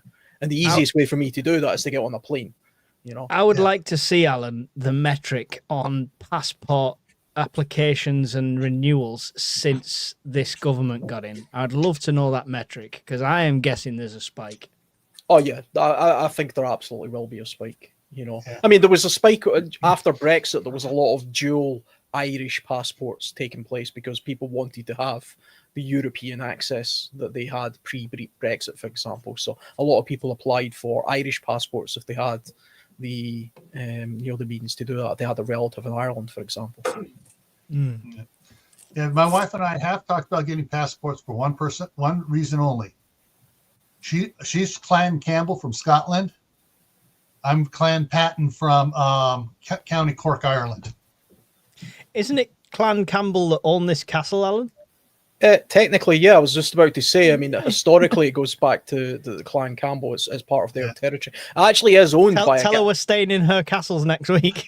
Yeah, I mean, the head of that clan, I think it's the Duke of Argyll or something, if I'm not mistaken. So the Duke of Argyll actually owns... I don't want to give too much away in case he's watching anything, so you're not going to my island. You know, but... Yeah, I think Alan and I are related because we're both part of the Cameron clan. I think you mentioned that, right? Alan? Yeah, that's true. I come from a sort of the Cameron end of it. So at some point, you know, everybody's related to everybody at some stage. Yeah. You know, if you go We're royal Stuarts. But yeah, I mean, technically, the Campbells do own that island that we're going to, and that's owned technically by that one guy who, but actually lives most of his life in London anyway. So to hell with him. I like that you think in somewhere in a tiny little mind that he might watch this channel. You never know. You never know. The Duke of Argyll, mate. He's sitting there with his feet up in his dressing gown right now. He's like, somebody just said my name on Shadow's podcast. Yeah. Well, this is where now somebody is going to leave now and change the name in the Gil's chat. questions he put to me in the email to me. What happens when you are gone is the first questions.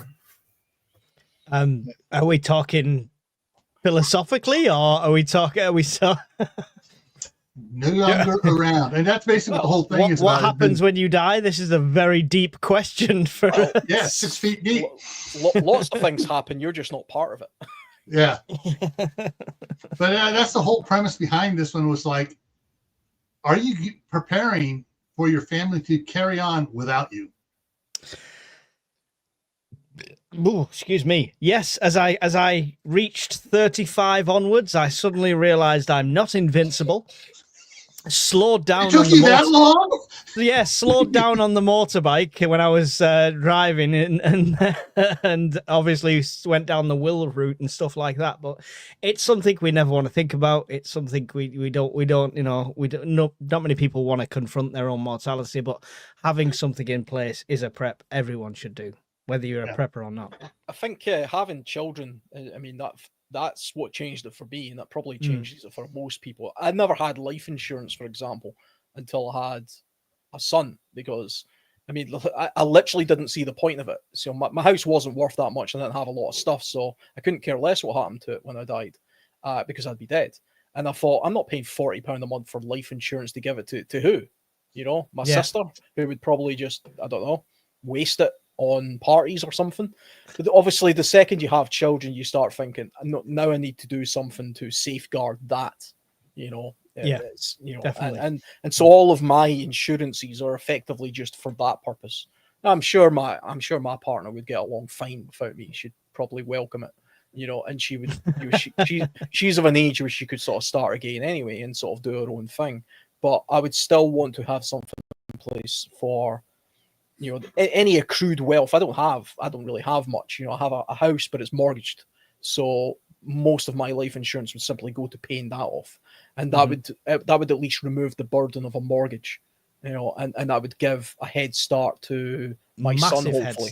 Massive head start, yeah, because he would be able to at least inherit this house when he got to sort of 40 years old when his mother died. We were the same, you know, we're the same age, so if she died at 80. My son would be roughly, you know, pushing 40 odd, 50, and he would inherit a house and he would have his own family by then. And that was my thinking, you know, that's the way I go about it.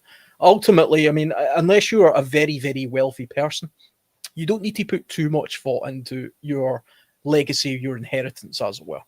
Because, I mean, generally, I mean, what are you passing on? Usually it's a house and, you know, maybe half the value. I'm sorry, Alan. Shadow can probably relate because I had to deal with both. Well, my father passed and my mother was still alive, so she dealt with it, and that was rough. And then my mother passed, and it was up to me and my sister. Fortunately, we get along very well, and it was ugly because she had so many things in so many places hidden everywhere. She literally had to hire a lawyer to go searching for stuff, and we found stuff that we had no idea. I mean, policies, things, old 401k stuff that never amounted to much, but over 50 years from my father had it amounted to something. Yeah, we got a lifetime's worth of toilet roll as well. Yeah. No, that was from my mother-in-law. My wife had to deal with that. That was actually easy. She had all her shit lined up in a box. Literally, everything was right there. She's like, my wife's like, yeah, grab the box in the closet. It's the purple one with the key on top. I'm like, oh, the key's on top. That's great. So brought it home. She opened it up. Everything was right there. So that just took time. But my mother was another story because she was we'll call her an organized hoarder. You couldn't tell by that house. It was 2,400 square feet on one floor, plus a full basement of the same size. And everything was neat and organized until you started going through stuff and realizing she kept things from the day she got married. Everything. And we had to go through all of it to make sure there was no, because she would hide shit in there. We found coins and stuff buried in boxes from like 30 years ago that hadn't been opened since we moved from Jersey to Maine back in the 70s. And so we knew we had to go through, and we did. So I don't want to do that to my kids, you know, where they're going to spend, you know, a year or more and spend a ton of money and time looking at shit going, why the hell did he keep this? Why did mom keep this? Why do you have all this garbage? You know, all that stuff. So that's what all our kids are going to think. Yeah, exactly. Well, when it comes to the freeze-dried food, they're going to be fighting over that, but that's another story. We've got enough food for 10 years here. Who gets what? It's like, I want the apples. Oh, I want the chili. Okay, great. You guys fight over it. I don't care. We did actually talk about earlier about the importance of consolidating things like important documents and stuff, so you don't have to get a lawyer to go chase things down and waste money that way. So we actually covered that earlier on. That is definitely important, because I know when I was with my grandparents when they passed away, it was a bit of a nightmare trying to find out where they previously worked and various insurance policies and various pensions and all sorts of stuff. Yeah. Mine. Well, I said earlier that my mom was born in 1922, so she was 8 years old. Actually, she was 7.5 years old when the collapse, the Great Depression started. So she was basically a child of the Depression as well. When she passed away, we found boxes with owner's manuals for the Oster blender she got in 1940. We found receipts for stoves, that she bought in the early 50s that she no longer owned. We found receipts for just about everything she ever bought. We found receipts for her charge account at Montgomery Ward's, which went out of business 15 years before she died. Oh, Lord. You never know when you might need it. That's the thing. You never know. Yeah, we found my mom kept her very first Sears bill, Sears and Roebuck, we don't even remember what it was for, but back in 1952, whatever it was cost like $300, and she had the canceled check stapled to it. So she could prove that was for the she cabin. paid the bill. Yeah, That was probably $300 for that Sears and Roebuck build-it-yourself cabin that you still haven't found. Wish, yeah, exactly. No, I wish. So, next question. This is one of your questions, Gil. Is your family planned for? Well, I have been thinking about it myself, but I need a good plan for it. Like I say, I started on the having a book theory of like, this is everything in case of this, turn to page 27, blah, blah, blah, and all of that. And I found, I just figured that was a single point of failure, just being that one book. So I've just started putting instructions and stuff in all different preps, and that's how they're planned for in that way. Like, if I'm not here, in the SHTF version of this, obviously.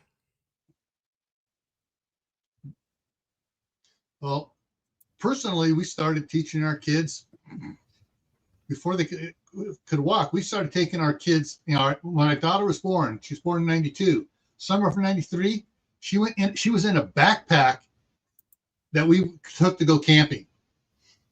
So, my wife had her in the backpack. My backpack had all my wife's and my stuff in it, all 112 pounds of it. And we went camping with my brother and his wife and some of their kids. And so my kids started learning everything from before they could talk. They were learning camping and fishing and everything. And then when they got older and could understand money, they would explain money to them. We explained, all right, you want money? Do your chores.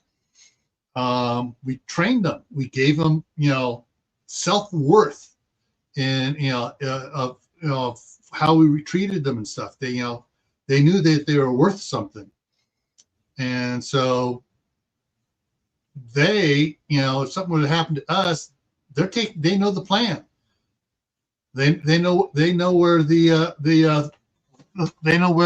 documents are at, and they know what the passwords are, and so they know what to do.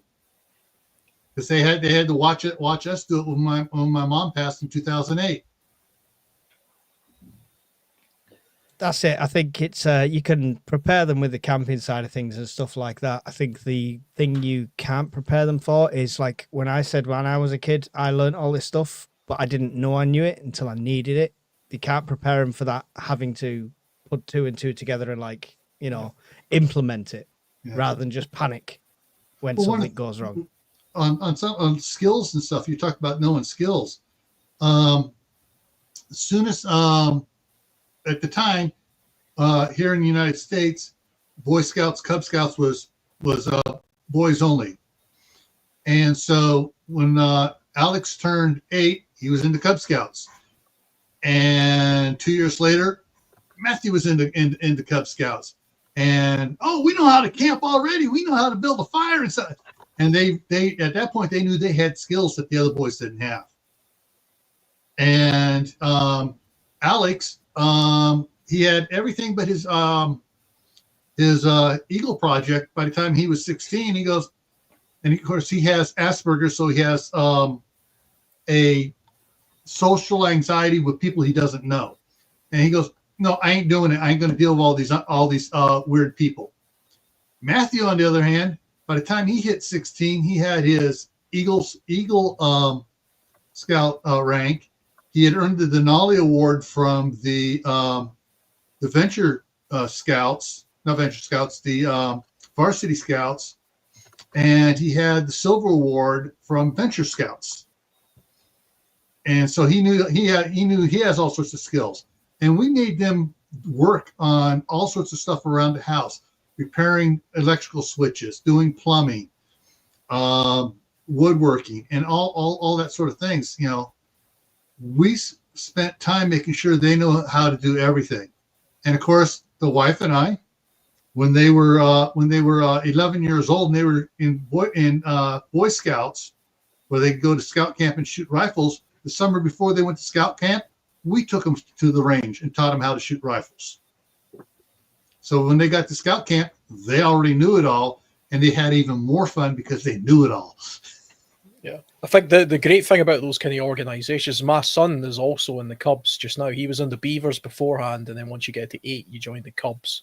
And I don't know what age it is that you become a scout after that, but the good thing about those kind of organizations as well is they introduce a different approach to doing something, so it gives a little bit of diversity to the camping skills as well. So they're not necessarily teaching him how to pitch a tent the way I would do it. You know, whether I think it's a better way than the way I do it than it is the way they do it. I still like the idea that he's getting to see both ways of doing it, and maybe he'll come up with his own way of doing it that's better than both ways. You know, so it gives a little bit of perspective there on how to do certain tasks. Plus, they also instill a level of sort of discipline and participation for, you know, with kids his age and activities that I'm not going to, you know, spend much time sort of teaching them. They were doing something to do with cooking the other day, you know, where they're literally just baking cupcakes and things like that. But it has a practical application to it because it demonstrates that a cupcake isn't just something you buy from a store. It has ingredients, and by taking those ingredients and putting them together, you can make a product. And, you know, so there's some educational benefit to that. It's interesting that you mentioned as well that the Scouts, you know, they used to be called the Boy Scouts, and now, you know, girls are also in the Scouts as well. I personally, I think that's a great shame because there aren't any organizations now that are just for boys. They used to be separate because they had their own. They had brownies, right? Yeah, they still Girl exist. Guides. Brownies. Do you know the Girl brownies? Scouts of America, yeah. The brownies and the Girl Guides still exist. And if you go to their website and ask why are boys not allowed to join the Girl Guides or the brownies, it very specifically says because they believe that it's a good idea to have a single sex space so they can do things that are based on, you know, as long as it's their sex, and as long as it's their sex. Yeah. But on the boy, apparently it should be mixed, and I cannot understand why that's the case. Okay, for the Boy Scouts of America, it is segregated still. Right.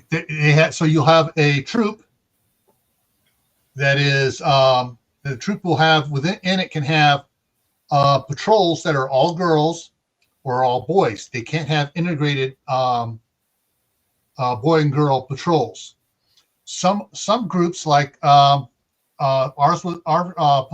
troop was sent to the VFW, Veterans of Foreign Wars, Troop 1351. We split the troop. They were both logged as 1351, but there was the girls and there were the boys. For monthly meetings, they met together. But weekly meetings, they met in different parts of the building. Now, here in the U.S., back when Ventures was called Explorer Scouts, back in the 60s, it was all boys. I'm not sure when they became venture scouts, then it was boys and girls ages 14 through 21. When I was an Explorer Scout in 82, 83, we had girls in there. Yeah, I wasn't born then. Yeah.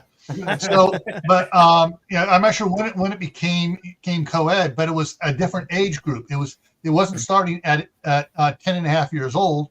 It was starting at 14, and it went to their 21st birthday, and that was co-ed. But by then, they're in a different mindset, and they, it was like high school or junior high. Everybody, okay, yeah, we're doing things together. I love the Scout. Sorry, guys, I've got loads of input on this whole subject, but I'm going to have to jump out because I've got bags to pack for tomorrow and stuff like that. So, Shadow, I really appreciate you having me on the panel. Gil, Chef, Mark, Alan, really appreciate all of yous and everyone in the chat, but I really do have to jump. Mike. It's always a pleasure. All right. See you later, guys. See ya. See ya. See ya. Yeah. I mean, I just kind of on the same notion as well. I mean, there's a couple of things I could say here. I mean, one along the lines of the succession plan of if you have boys, if you have sons, we live in a world now where it's a very anti-boy world, and it is important to install a level of understanding, discipline, and knowledge that is boy focused as opposed to mixed focused. If you have daughters, then they can have, and girl focused stuff. But boys are very let down by the Western system as at the moment. So I only have one child. I have one son, and it does concern me that he doesn't ever get to participate in something that's just boys only. Whereas when I grew up, I'm not that old. I mean, I'm 41 years old. I was in the boys' brigade, the army cadets, and probably one or two other things, but they were just boys only. And there was great value from that. When I went to school, I mixed with girls and did things there. So it didn't, it's not like I didn't know what a girl was or what they were interested in. But it was nice to be able to be in a boy-only participated sort of group because there's a different dynamic, it's a different educational experience. And despite what a lot of people in the media might tell you, boys and girls are different. They think differently, they act differently, they are just different. And so they have to do things differently. They can't be mangled together all of the time. Yeah. So it's important to try and find activities and things for if you have girls or boys that are just individual to them, I think. On that vein as well, I mean, we're talking about succession and things like that as well, and passed on skills and knowledge. One of the most important skills that I think has to be passed on to our children now is the ability to read things like the media and be able to ascertain whether what they're being told is true or not. We live in a world now where the media is so heavily politically skewed in one direction or another that a lot of what they could be seeing and being told is genuinely detrimental to their well-being. And we have to teach our children to not ignore the information. I don't think children should be excluded from watching things like mainstream media. I don't want my children to never watch the BBC or CNN or one of these big news organizations, even though I know that they're politically skewed in a particular direction. But I want him to have the ability to watch that and say, okay, I'm hearing what they're saying and there will be some truth to it, but they're also saying it for a particular reason. And the reasoning skills that I've learned and developed over a period of time allows me to take information from other places, ascertain what's likely to be true or what's beneficial to me, and go with that. A critical thinking skill, rather than I'll just take in exactly what the media or the internet or somebody is telling me to do. And that's a critical thinking skill that's probably lost on a lot of young people nowadays.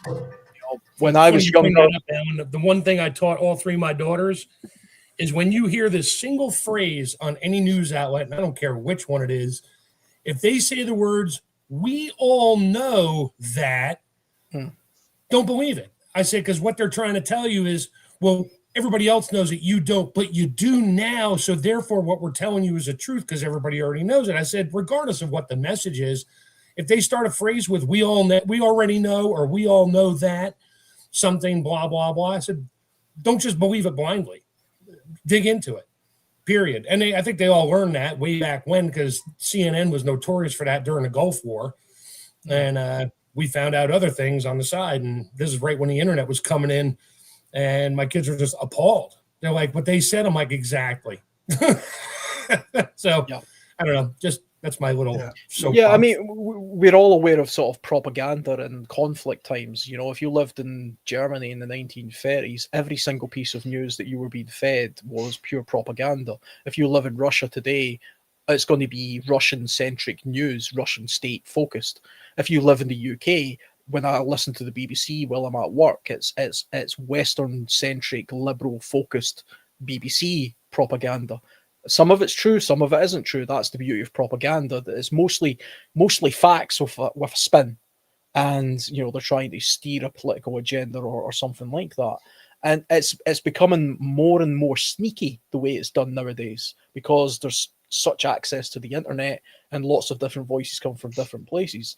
And part of being a survivalist, you know, in my view, or a prepper, is about hedging your bets as to what you think is likely to come down the road. And it's hard to do that if the information you're getting is skewed in some way. So you have to learn, and it's a learned skill. It's not something that happens naturally. You have to genuinely learn how to see through the crap that you're being fed and pick the pieces out that you think are likely to be true or at least valuable, and ignore the rest. That's quite a difficult thing to do, you know. And if we can teach our children that in some way, subtly, evenly, then that's a good thing to do. My kid spends all of his time on YouTube and playing video games, but I watch some of the stuff that he watches and it's just crap. You know, it's usually just rubbish.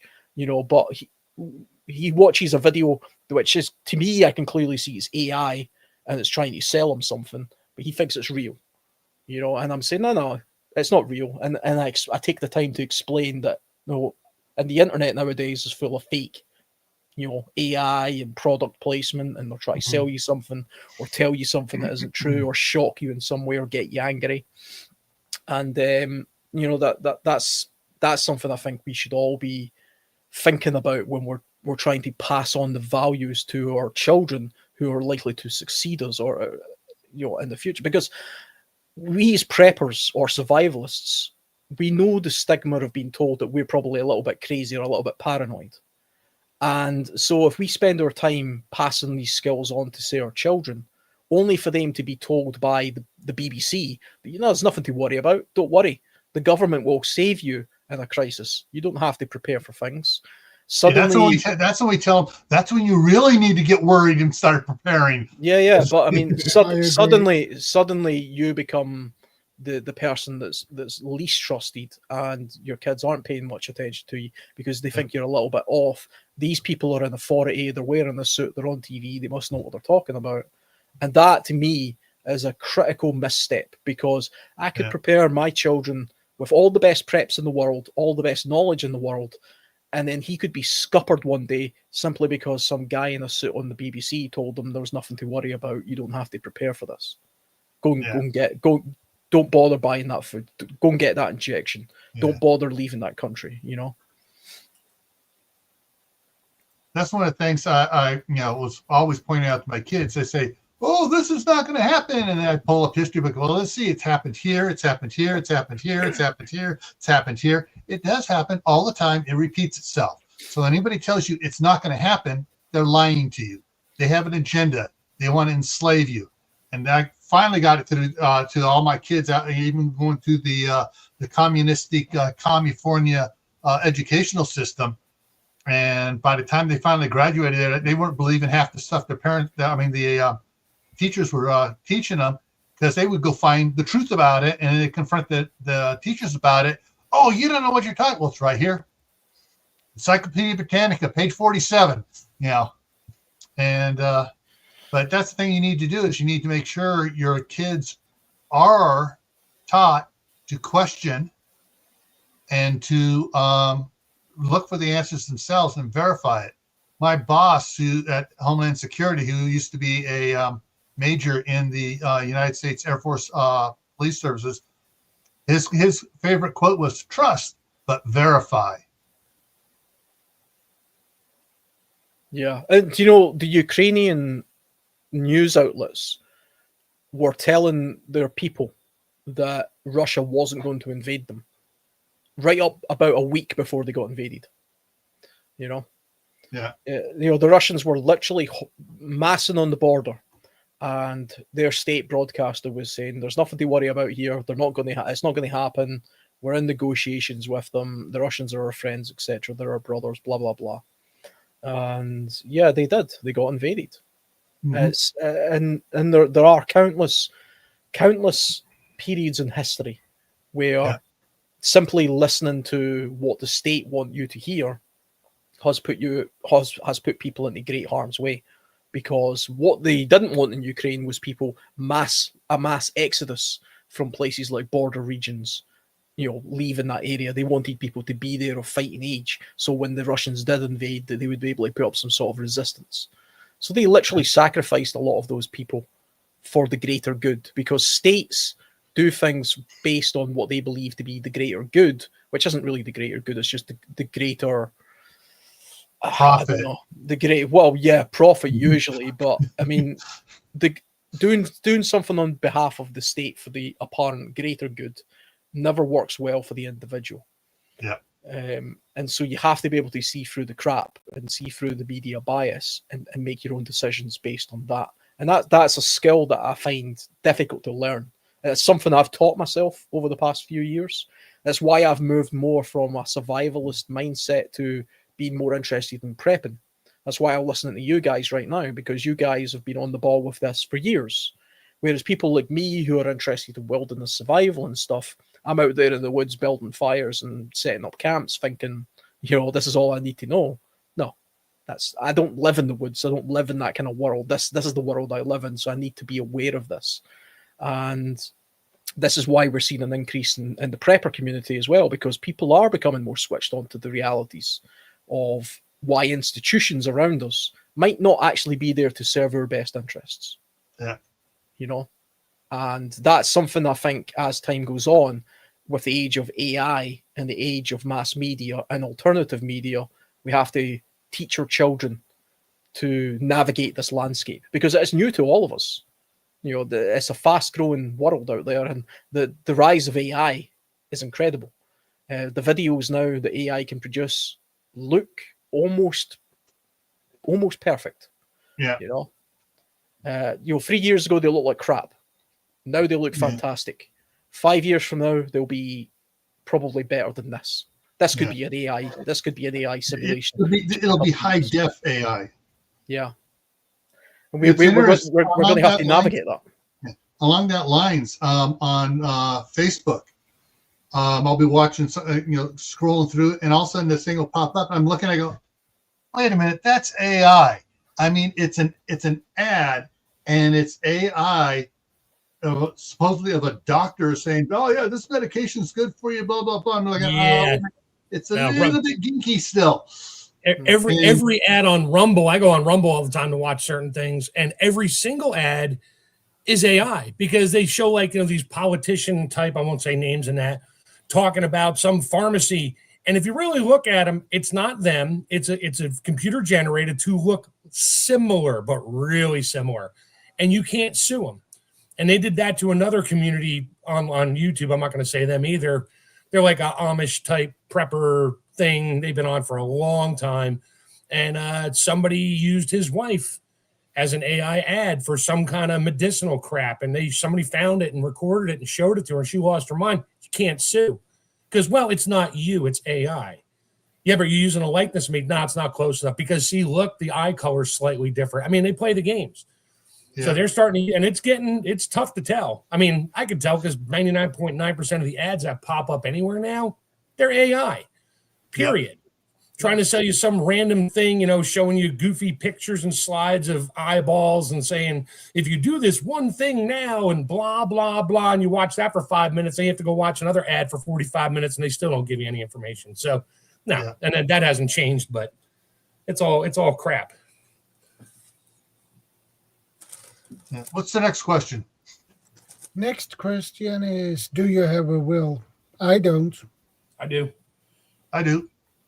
Yes, I do as well.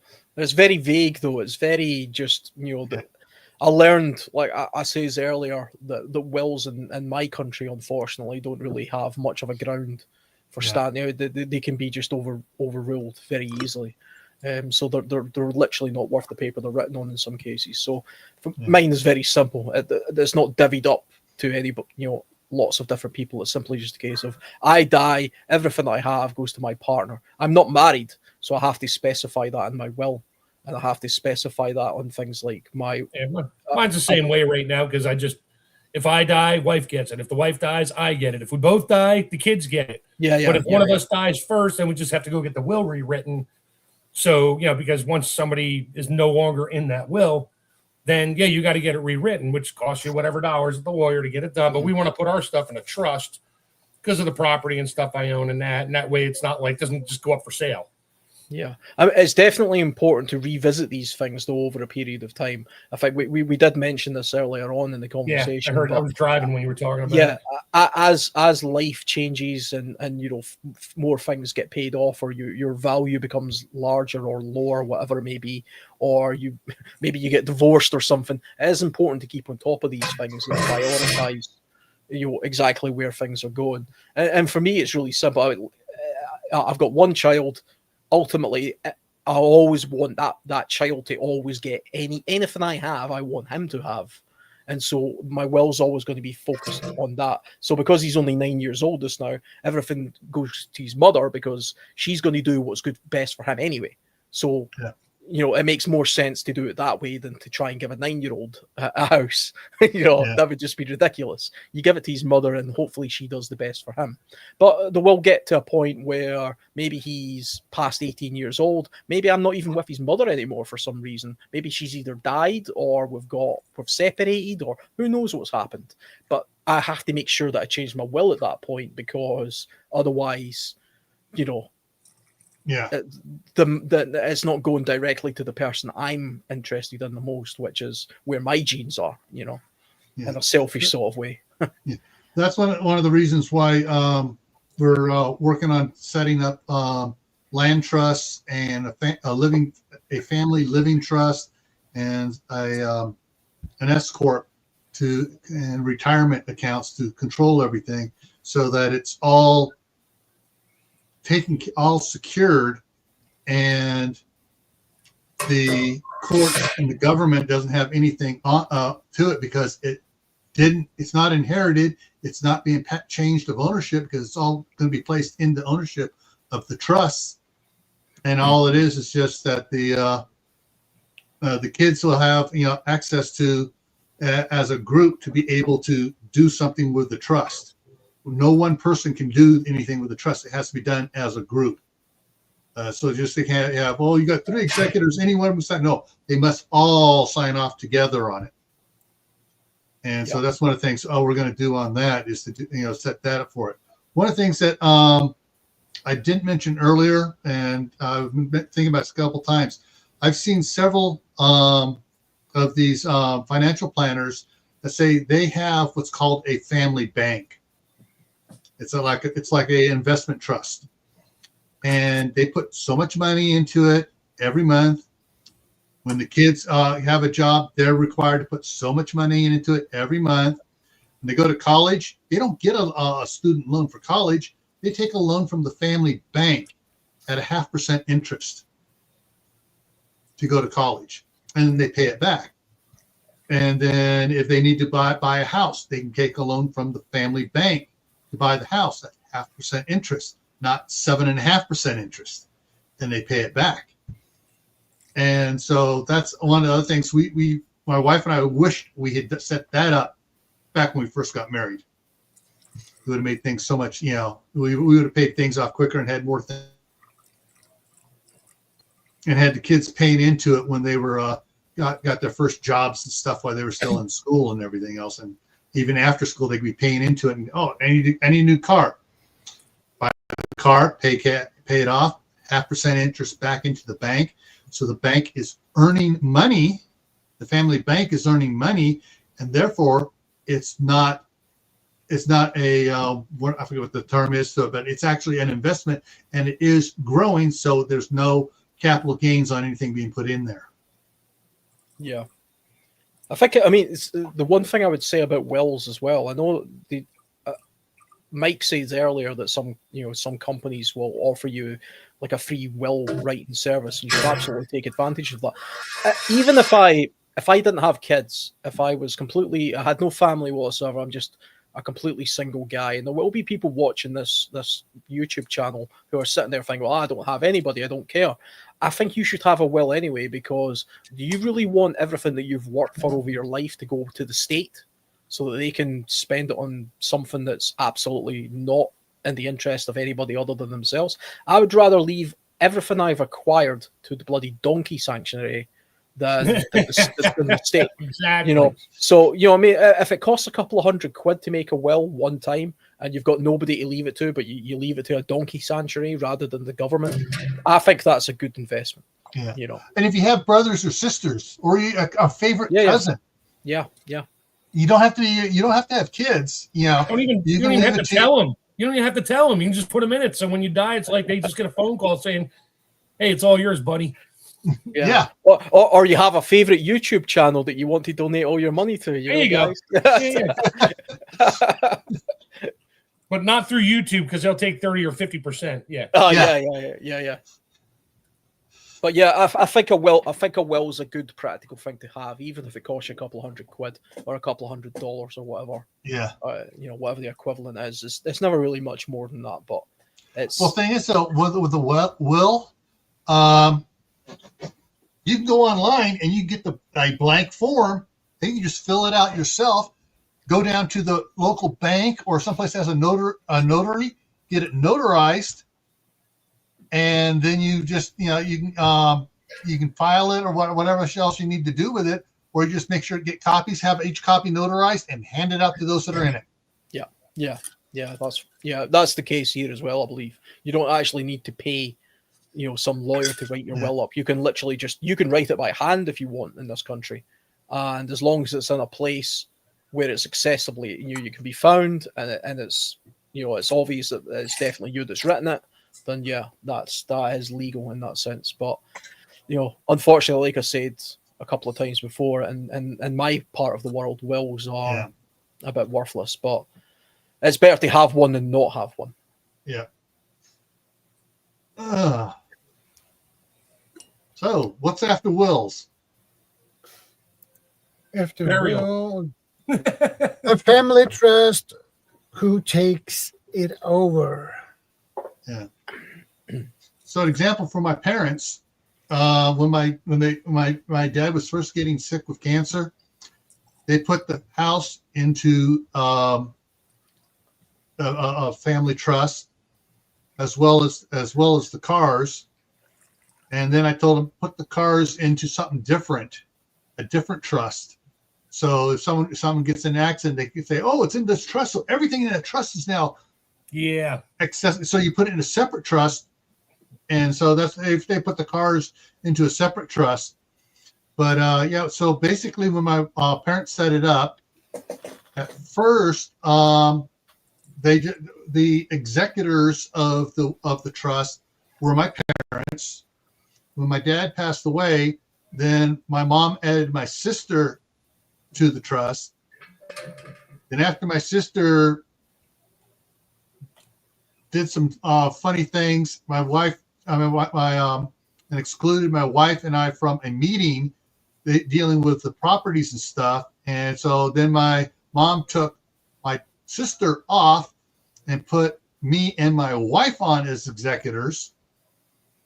And so Hey, is it Gil? You'd know this. So, if you put like everything you own into a trust, and then a family member that's in that trust or whatever gets like a catastrophic illness where the medical bills can go through the roof, does that protect? No. Okay. All right. The trust, a family trust, does not include people. It is its own entity. Right. No. Okay. So that's what I mean. So if I put a bunch of stuff in a trust and say I get really badly ill, where my hospital bills just go catastrophic, they'll go to collections. It's not your property. It's not your property anymore. Okay, so it technically can protect you to some extent financially. Okay. Yeah, it's just like having an LLC. You Gotcha. couldn't put it in the name of an LLC and you do something. Well, you just work for the LLC. Right. You know, and so with the trust, it's set up like that. So it's, you know, it's in the name, you know, the property's in the name of the trust. Nobody can sue for it because you don't own it. Gotcha. So collections agencies can't come after you because you owe, you know, the hospital like $10 million in medical Exactly. bills. And that was one of the reasons why my parents got the living trust, was because my dad was coming down with cancer, and they'd already dealt with it when my mom had cancer 15 years earlier, but she got over her. She was cured of her cancer and the bills and stuff. So they put it in for him. And when the bills for all his stuff came up and stuff, and my mom said, the only thing we have is his Social Security, and Social Security wouldn't let them know this is her death benefits for, you know, you can't touch it. Right. So, you know, the medical insurance paid for what the medical insurance would cover, and that was it. And it was a wash. And then we found out later you can actually get stuff reduced on the. That's a whole nother topic. Yeah. But yeah, so they found out that you could have reduced it, and they probably could have gotten some payout from the insurance, but we didn't find that out until about 10 years later. But so trusts are controlled by whoever is named executor, and you can have the chief executor who can change whoever the other executors are. As in case of my parents, it was my mom and dad. Once my dad died, it was just my mom was the chief executor, and she named whoever the other executors were to be. So, and once she died, we didn't try to carry it on, since we were executors. We just dropped it and, you know, let everything go on it, you know. But it was you know, it's just one of those things. It has its part, and if you work it right, it's great. What most people don't know is everyone talks about here about J.D. Rockefeller, one of the richest Americans ever. He didn't own anything. He owned nothing. Yeah, it was all in trusts and other things. It was all in trust. His saying was, own nothing, control everything. And he controlled the trust, but he owned nothing. And when he passed away, there was no taxes because he didn't own anything. And there's still no taxes, but that's another story. Yeah. But yeah, so See, same thing with the Rothschilds, the Van Horns, everybody. They all own nothing. They control stuff. See, in the States with like, I don't want to get overly complicated, but and you guys have got like a healthcare system that you have to pay for, like up front. If you have life insurance, for example, if you don't have medical insurance, but you have life insurance, and say suddenly you're struck down with cancer and you own a house and you're being treated for cancer and you're in hospital and then you die, so you have a bill, does the hospital then have the right to take, they can't take your house or your life insurance? Can't touch the life insurance. Right. If you don't have the house in a trust, they can come after it. If the house is in a trust, they can't touch it because it's not yours. Right. Oh, they'll still try. They always try. Well, they will come for every hoop out there to try to take anything and everything they can get. But the thing is, so if it's in a trust, it's like, I don't own it. I'm paying $5 a month rent to the trust. I don't own it. Well, I mean, for the most part, every judge will just say, "No, get out of here." And most people find a workaround where they can get around medical sort of bills, but still leave something to their children, for example. It's like, as a European, it's hard to understand. Yeah, that's what the trust is for. So basically, I put this property here, put it into a trust. I put the property across the street, put it into a different trust. There as a land trust. House in California, we put it into a land trust. Then we put all the vehicles, farm equipment, everything else into an LLC, limited liability corporation. if I get in an auto wreck, everything's protected. If it's my fault, everything's protected because I am leasing the car from the LLC. It's not their, they're not responsible for what I do. The homes and stuff will not be in my name. So they do a search for me. I own nothing, and they can't do anything about it. But since the house is in a trust for across the street, and that's where my daughter and her family's living, they just pay rent to the trust. Yeah, I mean, in the UK, the closest equivalent we have to where a medical bill, for example, could be something of an issue when it comes to inheritance. The NHS, for example, we don't have medical bills in that sense. But one thing that we do have is, let's say, for example, you get dementia. So you own a house and you have some savings, but you get dementia, and you are at a point where you have to go into a care home. If you have assets in your bank, in the form of savings or a house, then the care home can seize some of those assets. Yeah, same here in the States with certain cases. Yeah, in order to pay for that. Which is annoying because, see, if you have no assets, you don't have any savings, you don't own a house, you go to the same care home.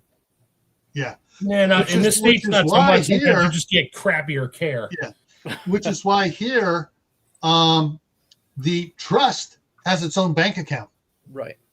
And it just has a signee on it, which is the executor, can sign for paying property taxes and that stuff off the trust. Whereas with the checking account, minimal stuff is kept in the checking account, and one of the things to limit saying, oh, it's tied to that, you write a check to the trust for rent, and it's on the check. It's the line on the check says, rent for August, rent for November, rent for whatever. That there, they go, oh, see, you're right, you're sending money. No, it's rent, and the courts will just laugh them right out and say, no, you don't have a case. This is obvious. They're paying rent. You can't sue the landlord of someone paying rent if that person owes money to you. So, that's one of the neat protection things out there. If you get a financial advisor who deals with trusts, LLCs, S corps, they can help set up or direct you to a specific attorney that deals with setting these up, so that you're protected, you're isolated and protected, and that way. So, if my wife and I die and all the properties are in trust, do the kids get it? No, but they get control of it. Yeah. And that way the boys, get to live in the one house. My daughter lives in the other house, and they keep paying it rent to the land trust as an investment. And there's a lot of steps to go on to entities you set up to protect it. But that way they can get paid by the trust for doing work on the property. They can get paid up by the trust for being an officer of the trust. Yeah, the trust actually pays like the property taxes and stuff like that, right? Yeah, pays the property taxes and stuff like that.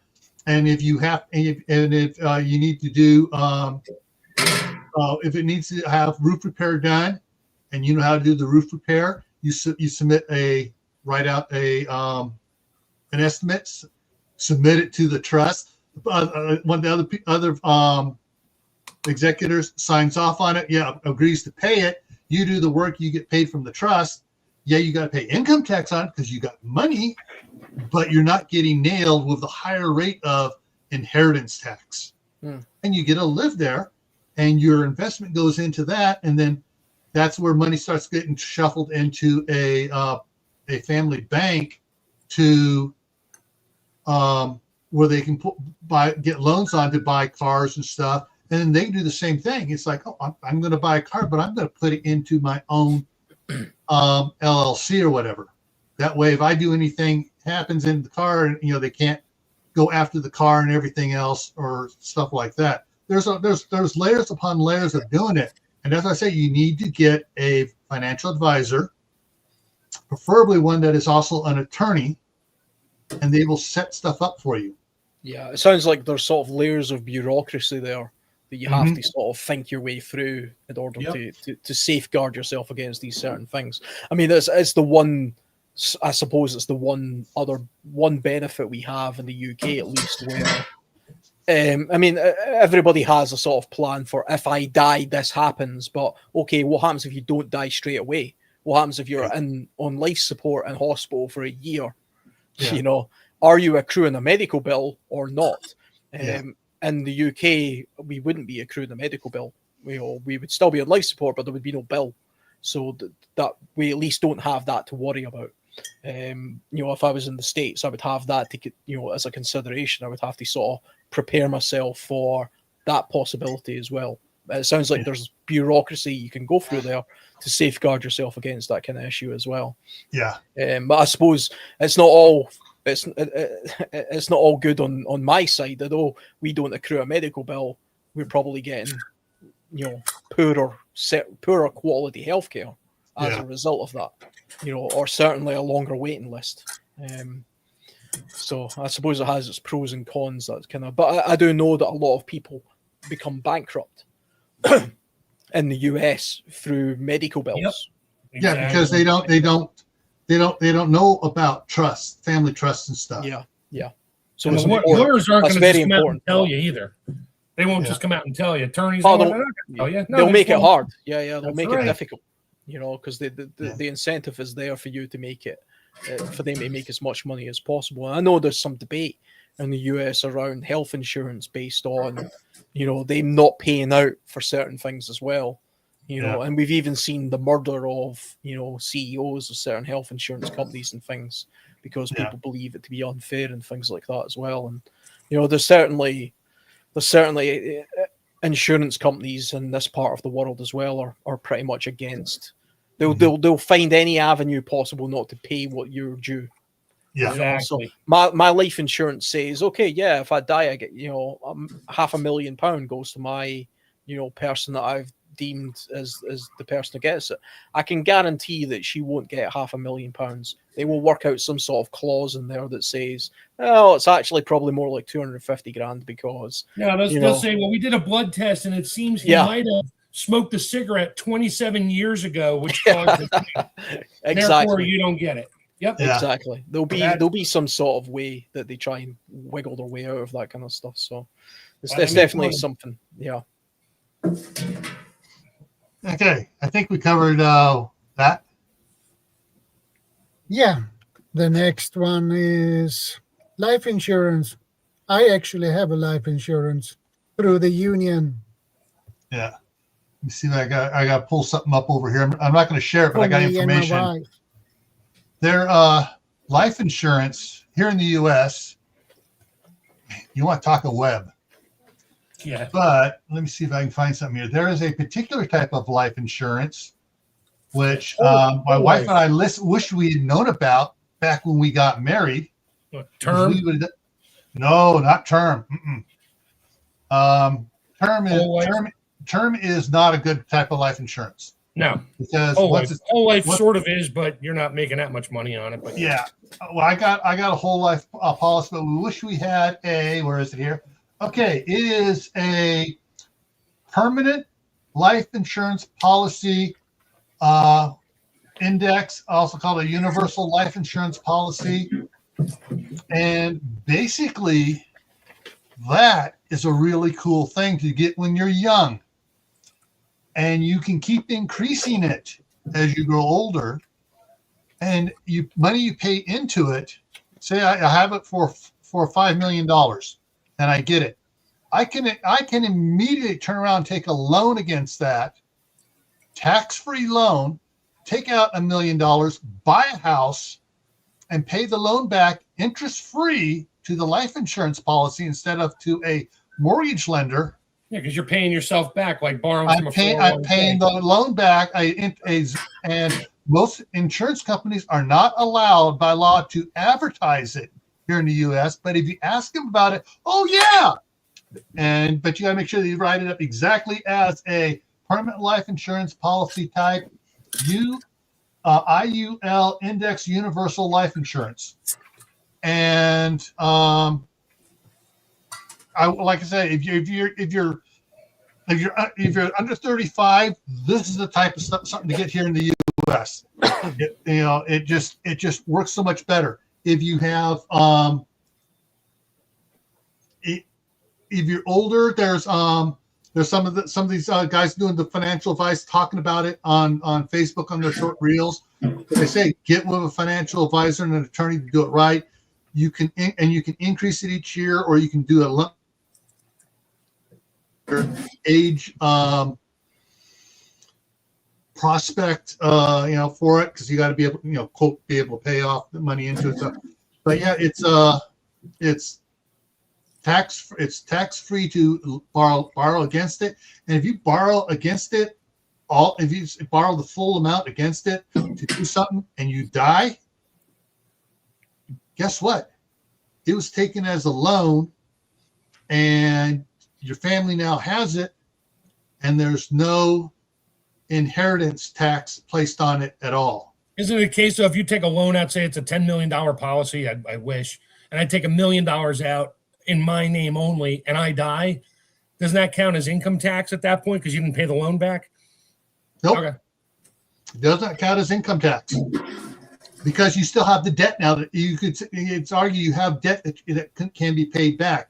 Now, if it's a policy on both you and your spouse, and you take it out, you die, she still needs to pay it back, but it's interest free still, just like just as you were before. But having some sort of life insurance policy is essential. When I bought my first house, a month after I bought the house, I got a life insurance policy for $200,000. I only paid $143,000 for the house, but I got a life insurance policy for $200,000, and my parents were the beneficiary because they could then take and use the life insurance to pay off the loan on the house, and they were designated as the recipients of receiving the house. So then they would get the house paid off without having to use any tax money for it. It was kind of convoluted to do it, and it worked. I didn't die. It would have worked if I died, but it worked for that type of purpose. Well, then a year later, I got married, and I changed the beneficiary to my wife as primary and my parents as secondary. And then 2 years later, she goes, what's this coming out of the checking account? $58 a month. Oh, that's what this is. She goes, oh, maybe I ought to get a life insurance policy too. And she did, finally. And, our life insurance policies list each other as primary, list our daughter as secondary, our oldest son as tertiary, and then our last son. So everyone's listed as who gets in charge of the money first to distribute it. And they all know it's supposed to get divided evenly. But if my daughter dies, I gotta check my wife. I gotta check my wife on this to find out what, because we have an insurance policy on all of our kids as well. And are we still the beneficiary on the kids' insurance policy, life insurance policies? I think we are. But basically, that's a $25,000 life insurance policy, and that's just to cover funeral costs. Which is another thing. You have kids, get an insurance policy on them, and if you get it when they're really young, it's like $5 a month for $25,000, or $5 a year. I mean, it's ridiculously cheap when you get it on them when they're under 5.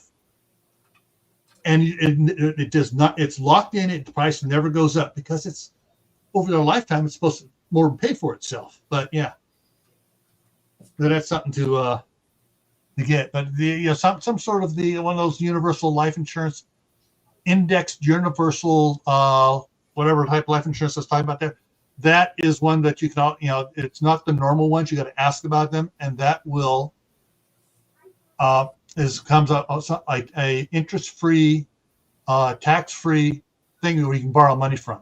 Now, I'm not sure how it is there in the UK. If you have anything like this, you do need to talk to the insurance agent there to see if there's any sort of thing like this there as well. I think there is something similar in the UK. I mean, the way that I do life insurance is funny, actually, because I got a letter today, which is literally my renewal for my life insurance cover. For comes in every year and tells me how much I'm paying and what I'm covered for, etc. But I mean, the way I do it is usually every 3 years, every 5 years, when the renewal for the mortgage comes up, I have a financial advisor that looks for the best deal for the best mortgage, but he also looks for the best life insurance policy and the best insurance policy. So he looks for all different things. He gets a little kickback for that service, but he is usually able to find a better deal than I would otherwise be able to do if I was just doing it myself on the internet. And then I renew it sort of based. So it gets done all at once, and then it kind of rolls on for a few years, and then after a few years, we look at it again. The life insurance policy I have is it also covers critical illness, because that's the one thing that a lot of people can fall foul of in the UK that they don't think about. So they have a mortgage on the house and they have life insurance, but what they don't have insurance for is, let's say you get injured at work and you're unable to work now and you're only 35 years old, right? And you can't pay for your mortgage anymore, and the bank starts chasing you. So I pay a separate insurance premium here. Yeah. So I can see my life insurance policy here is basically for, it's for £150,000 here, which will pay off the remainder of my mortgage, which is, puts my partner in a good place. House is paid off. It leaves a little bit. It pays for the funeral and stuff. And also we have something like that here too. Thing. Yeah.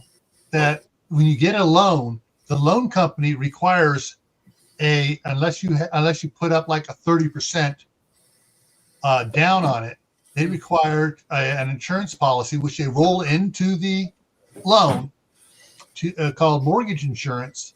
That if something happens to you, death, unemployment, whatever, that it pays the mortgage. Yeah, I mean, one thing you can do, I remember because what I used to do when I owned my first flat, I took the very bare minimum insurance. And the idea of that was that as the value of the house, the value was okay, but as the value of my mortgage went down, I paid less towards my insurance because I wouldn't have to pay as much out in order to cover the cost of the loan. Yes. And so I was paying a little bit less as it goes, but of course your payout becomes less and less by doing that. And when I moved into this house, I've changed that now. So it actually goes up a little bit now every year. So that means that not only is the house paid off, but there's money left over to, pay for the funeral, plus, get on a good footing and a little bit of inheritance and stuff like that. Yeah. And also included that critical illness because the kind of industries I tend to work in, I could get very badly injured where, so I'm not dead, but I'm not working. And, I can't rely on my job paying out enough money for me to cover the cost of the mortgage. So it's like it's done by the same company, but it's a separate payment. Yes. So I can see here it's £26 a month I'm paying for critical illness a month, and I'm paying £11 for the life insurance. So the critical illness is double the amount of the life insurance, because I suppose that at my age, 41, and in the industry I work in, there's a greater chance of me being critically injured or ill, or getting cancer or something, than dying. That's how the insurance company at least has worked it out. So I pay more for that. Yeah. But it gives me the best of both worlds. And I also pay, just because we're talking about it, I pay 40 pence on critical illness and 42 pence on the life insurance as a waiver, so that there's no additional cost there. Yeah. So I don't have to pay anything out of my own pocket or anybody else's pocket should one of those two things happen to me. Yeah. I mean, that's just basic good financial hygiene. I think everybody, if you own a house, at least, that's certainly something you should have. If you have children, then I think you absolutely need life insurance. It's almost selfish not to. Yeah.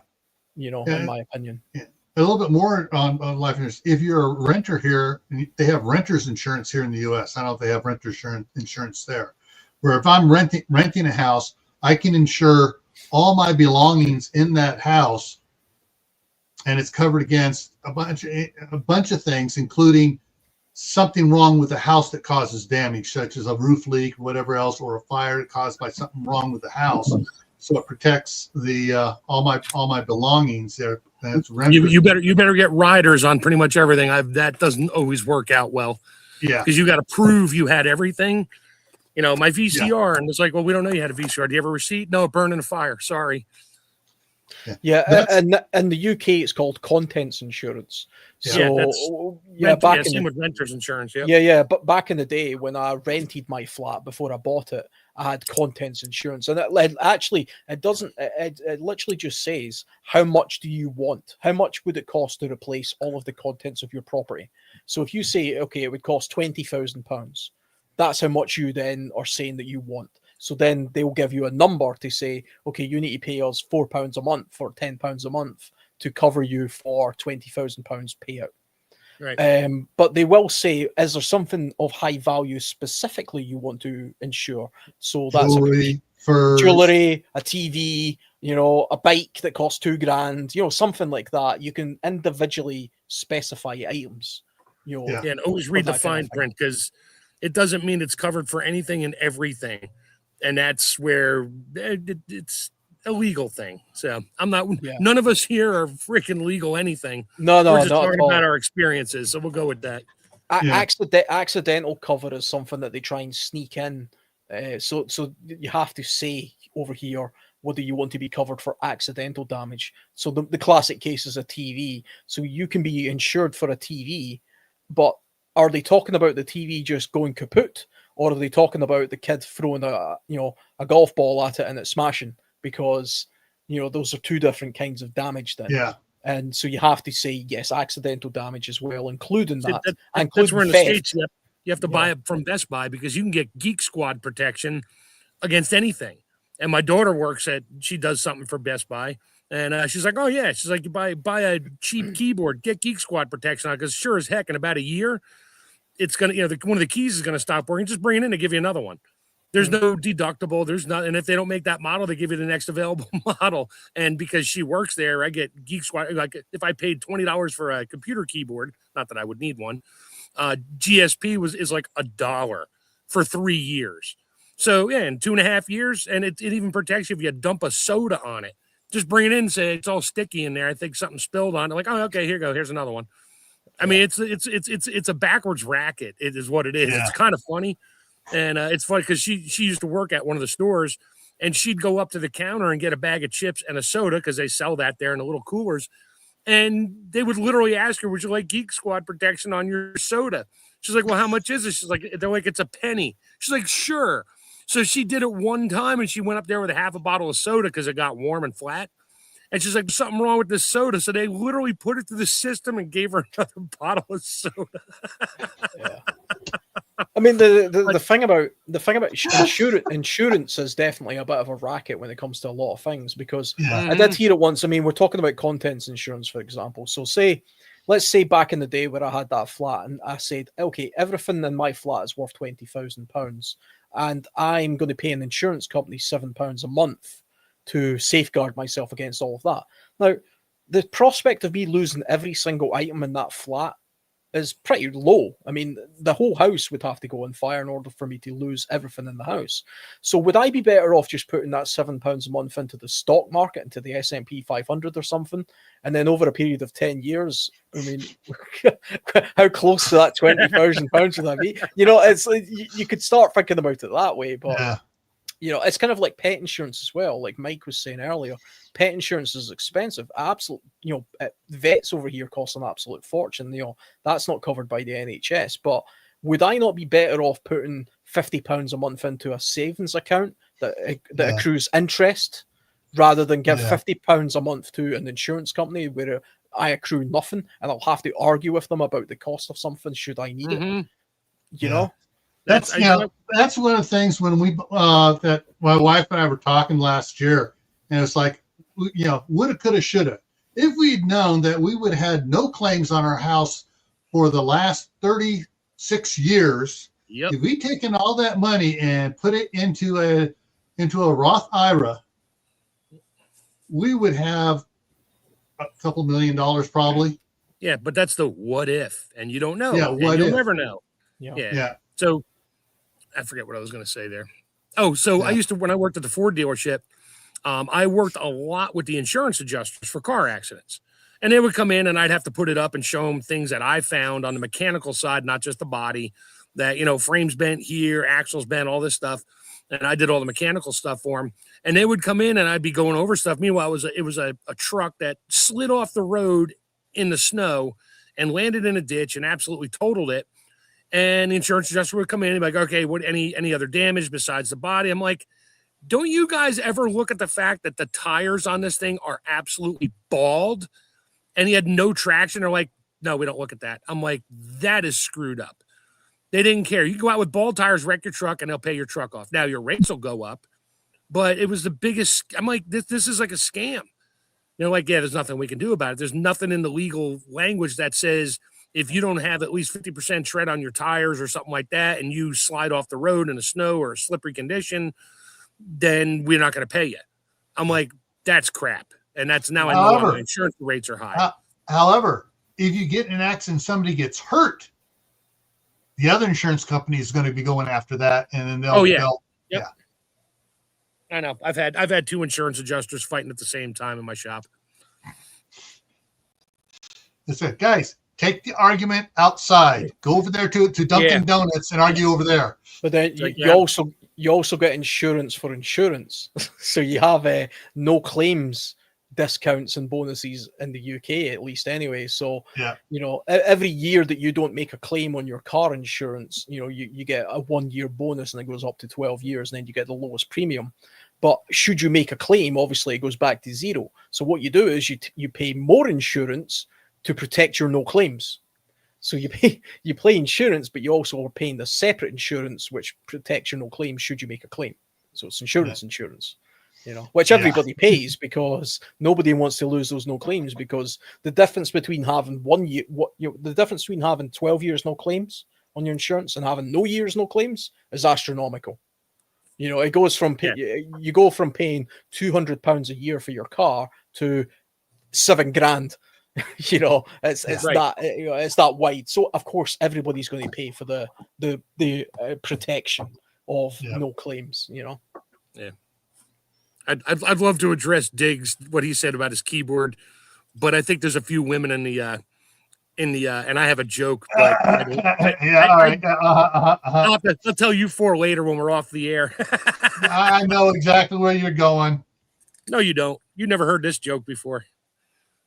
You'd be having worked construction and law enforcement. There's not many jokes I have, and having a bunch of relatives in the military. I don't think there's a joke I haven't heard. All right, fine. You can leave then. I'll tell the other two. And the last question then. Who gets your preps? My daughters will fight over it. The donkey sanctuary. Yeah, the donkey sanctuary gets all the freeze-dried apples. Who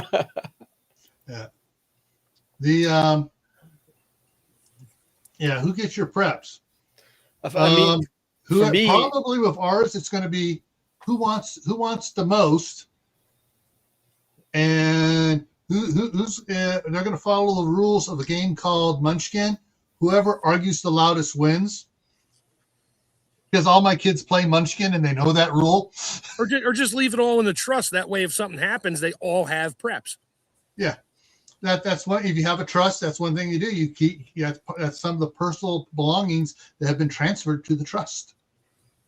Yeah, and in my case, all the preps are really just classed as the contents of the household.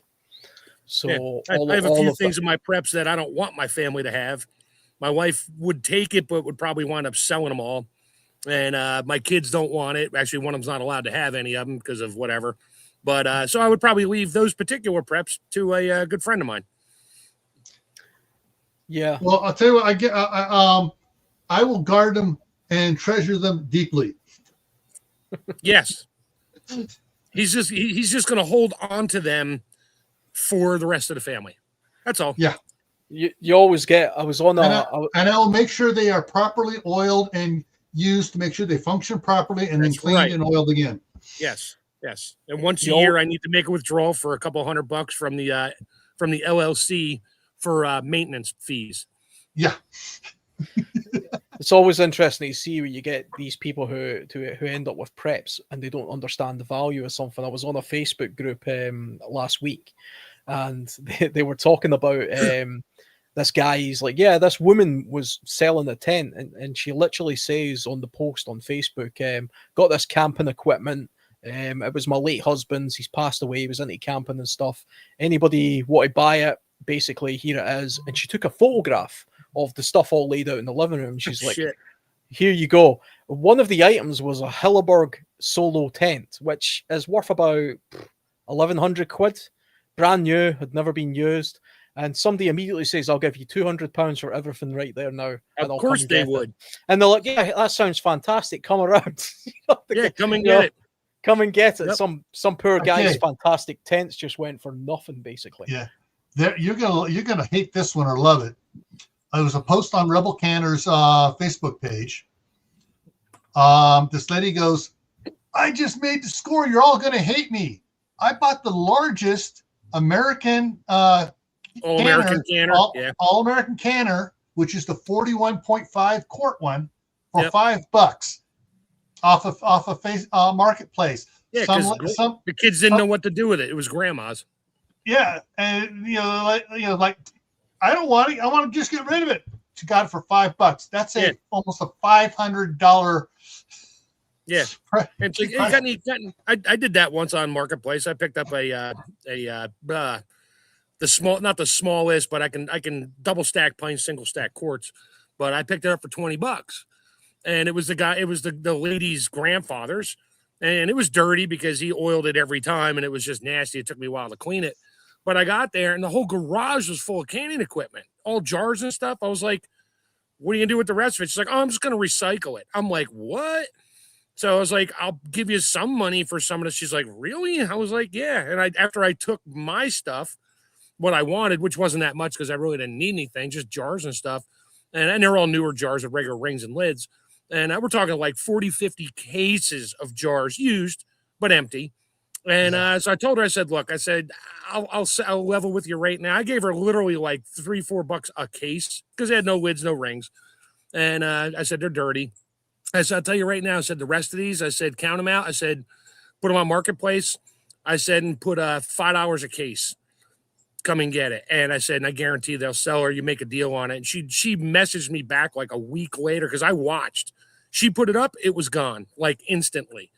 She's like, oh my God, thank you so much. I was like, yeah, thank you for the canner. She's like, well, I found out that canner's worth like $400. I was like, no, not in the condition it's in because I had to replace everything on it, which cost me $80 and the time to clean it. And I sent her a picture of it. I said, now it looks like this. She's like, oh my God, you did do some work on it. I was like, yeah, I really did. I said, it was worth the $25. I said, if you wanted $50 for it, he said, you'd be sitting on it.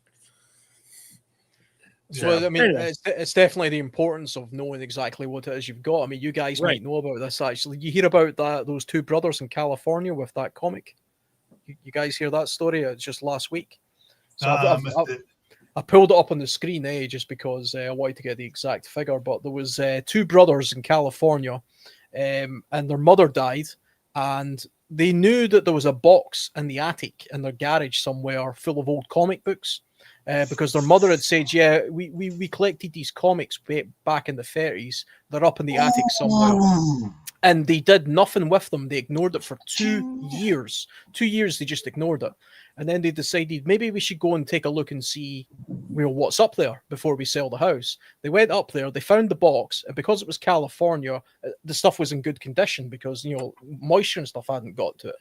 Now, you can look this up online. I just quickly pulled it up as well. But one of the comics was a #1 issue Superman.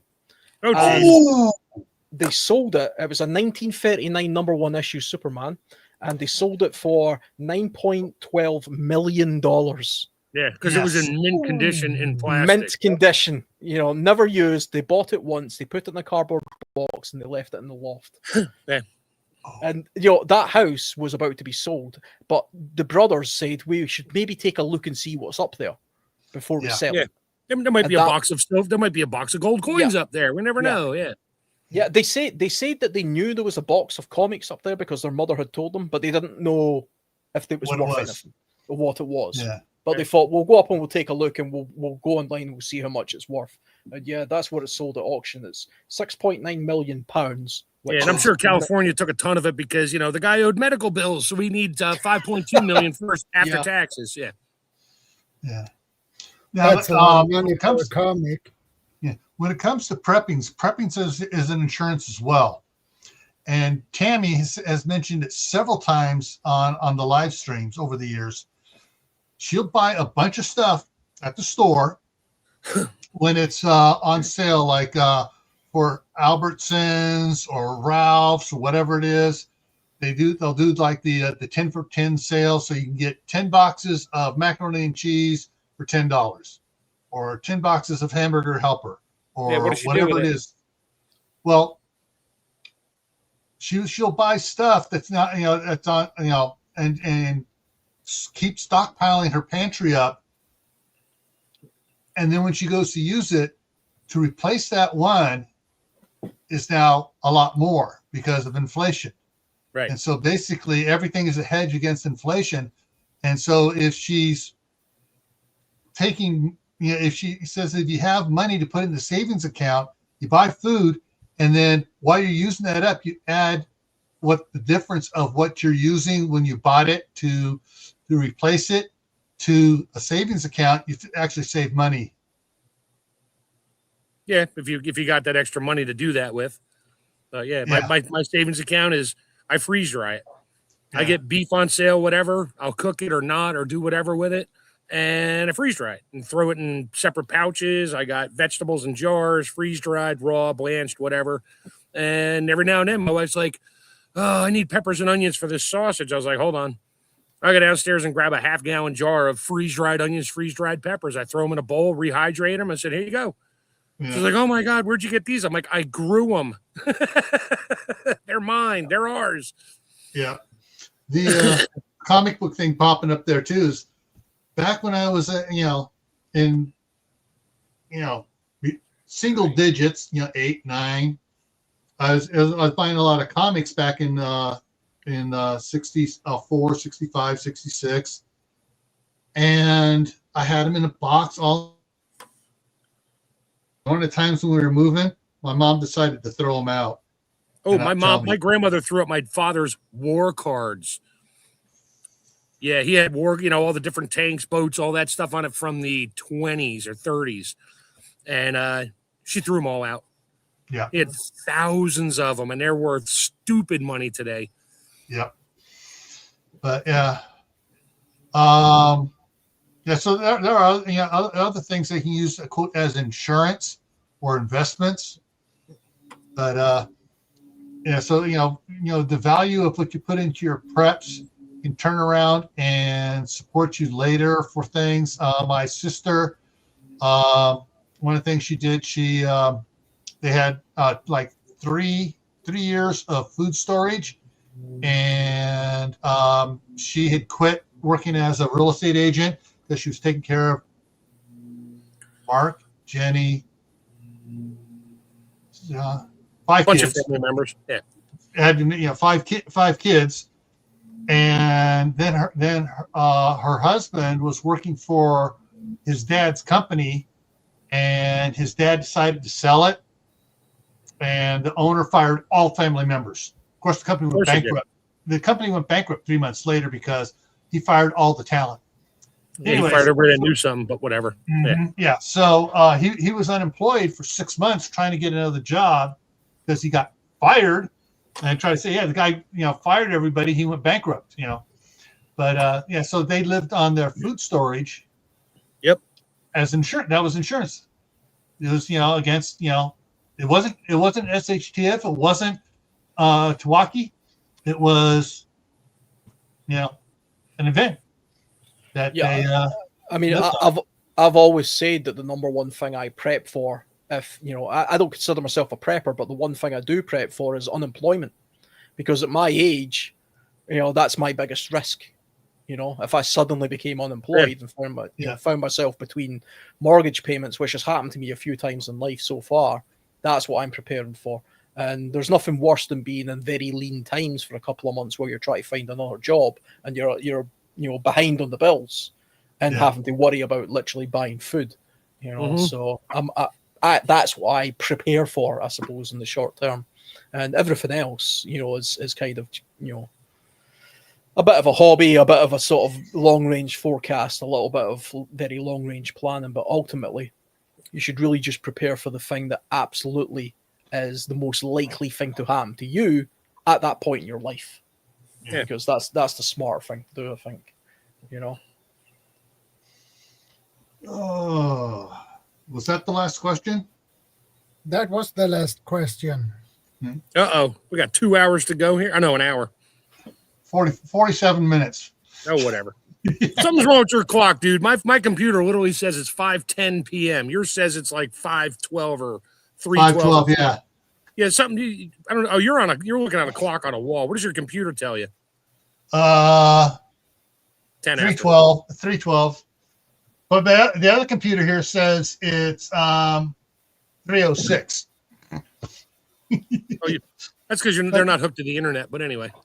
Well, they're hooked to the internet, but it's when the internet started changing times, a lot. I disabled the automatic update because it was always updating wrong, wrong sometimes. Okay.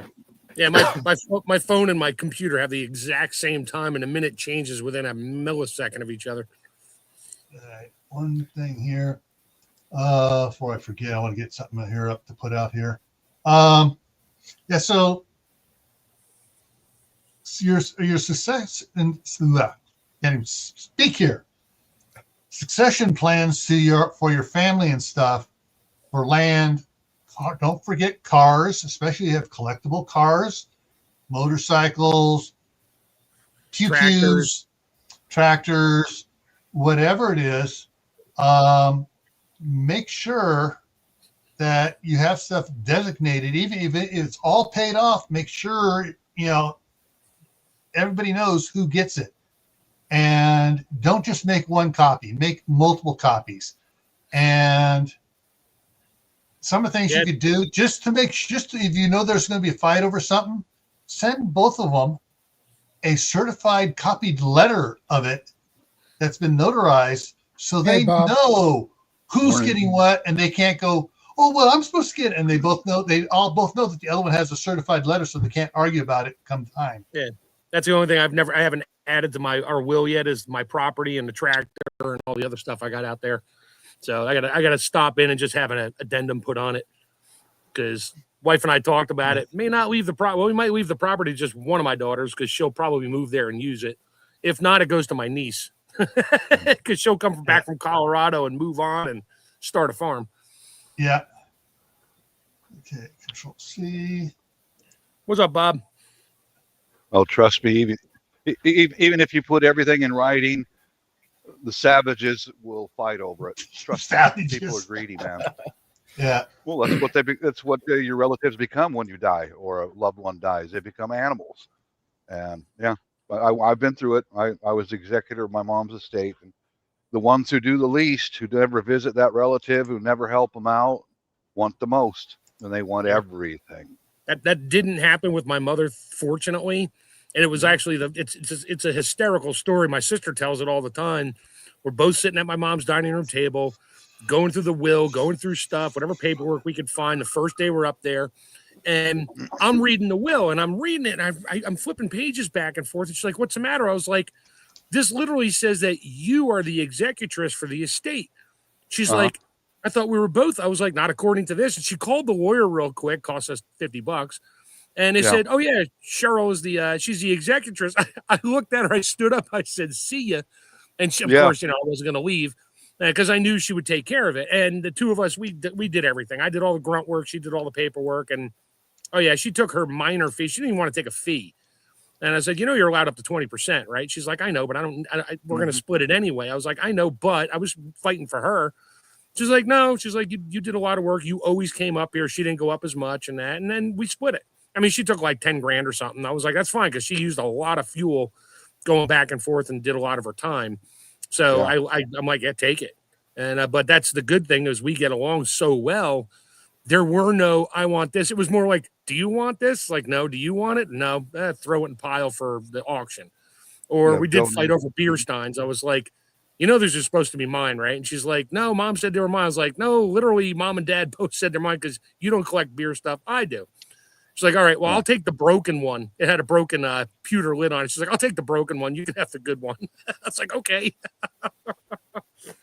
So that was the only fight we had. And she still tells that story, and people were amazed. They're like, your brother didn't fight you for more money? She's like, no, why would he? It's like, oh, my brother. And yeah, just all the stories we're telling now. It's like, yeah, they come out of the woodwork. They do. Yeah. They do. And they even sued me what happened to my mom's money. I said, I can spend it all on her. What do you think? Oh, no. Yeah. You know, and, you know, eventually I went, my my brother called me. Yeah, that's what it came down to. You stole it. It was just a horrible time of my life. I'm glad it's over with. And I cut ties with every single one of them, all of them, from that moment forward. After it was settled, we're done. I never want to see you savages again, ever, for the rest, or your kids, you know. I think my sister and I are closer now after my mom's passing than we were before. We would chat every now and then. Now it's like daily routine. Yeah, that's good. I didn't have a family like that, because they're all heavy drinkers and druggies, and that's why even my life right now, if anyone around me is a heavy drinker or a druggie, get the fuck away from me now. I don't want you around me ever. You know, friends, families, neighbors, get away from me. You know, because I see what they become: brain damaged and greedy. Yeah, I do have to admit, though, when we were both up there, we'd have to go to dinner or lunch or something. And because I'd cook when I could, but we were cleaning out the kitchen, so there was nothing left to cook with except like a pan and the fridge, and that was it. And it's like, come on, let's go out and get dinner. I'm like, okay, of course, where do we go? A brewery. Where does the money come from? The estate. It's like, yep. Thanks, Mom. She just bought us a couple beers, a couple growlers to go, and some steaks. We're good. Yeah, with my mom's one, after she took my sister off as executor and added me and my wife, when my mom passed, my sister came in. I'm the executor. What's the date on that?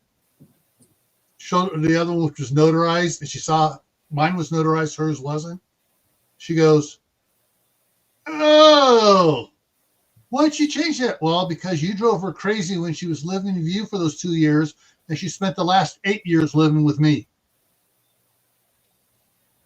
And she talked more to my wife, Chris, than she talked to you or me combined. My wife was her bestie for the last 8 years of my mom's life. Most of them say, "Oh, your mother-in-laws don't get along with their daughters-in-laws." Mine did. They got along great. I suppose I've got the advantage that both my mum and dad are still alive. I've got brothers and sisters, but my mum and dad are worth absolutely nothing, so I won't have this problem. You know, if they were to suddenly drop dead tomorrow, there wouldn't be any fighting over anything. Yeah, nobody wants to be the executor because they have to deal with all the bills. Yeah, I would actually have to probably pay something because, you know, there would be bills associated with them. Yeah, I'd imagine, you know. But, you know, that is just the way it is with a lot of people, I think. Yeah. Hang on here. Let me get this here back up. So there was a comment earlier about they upgraded it.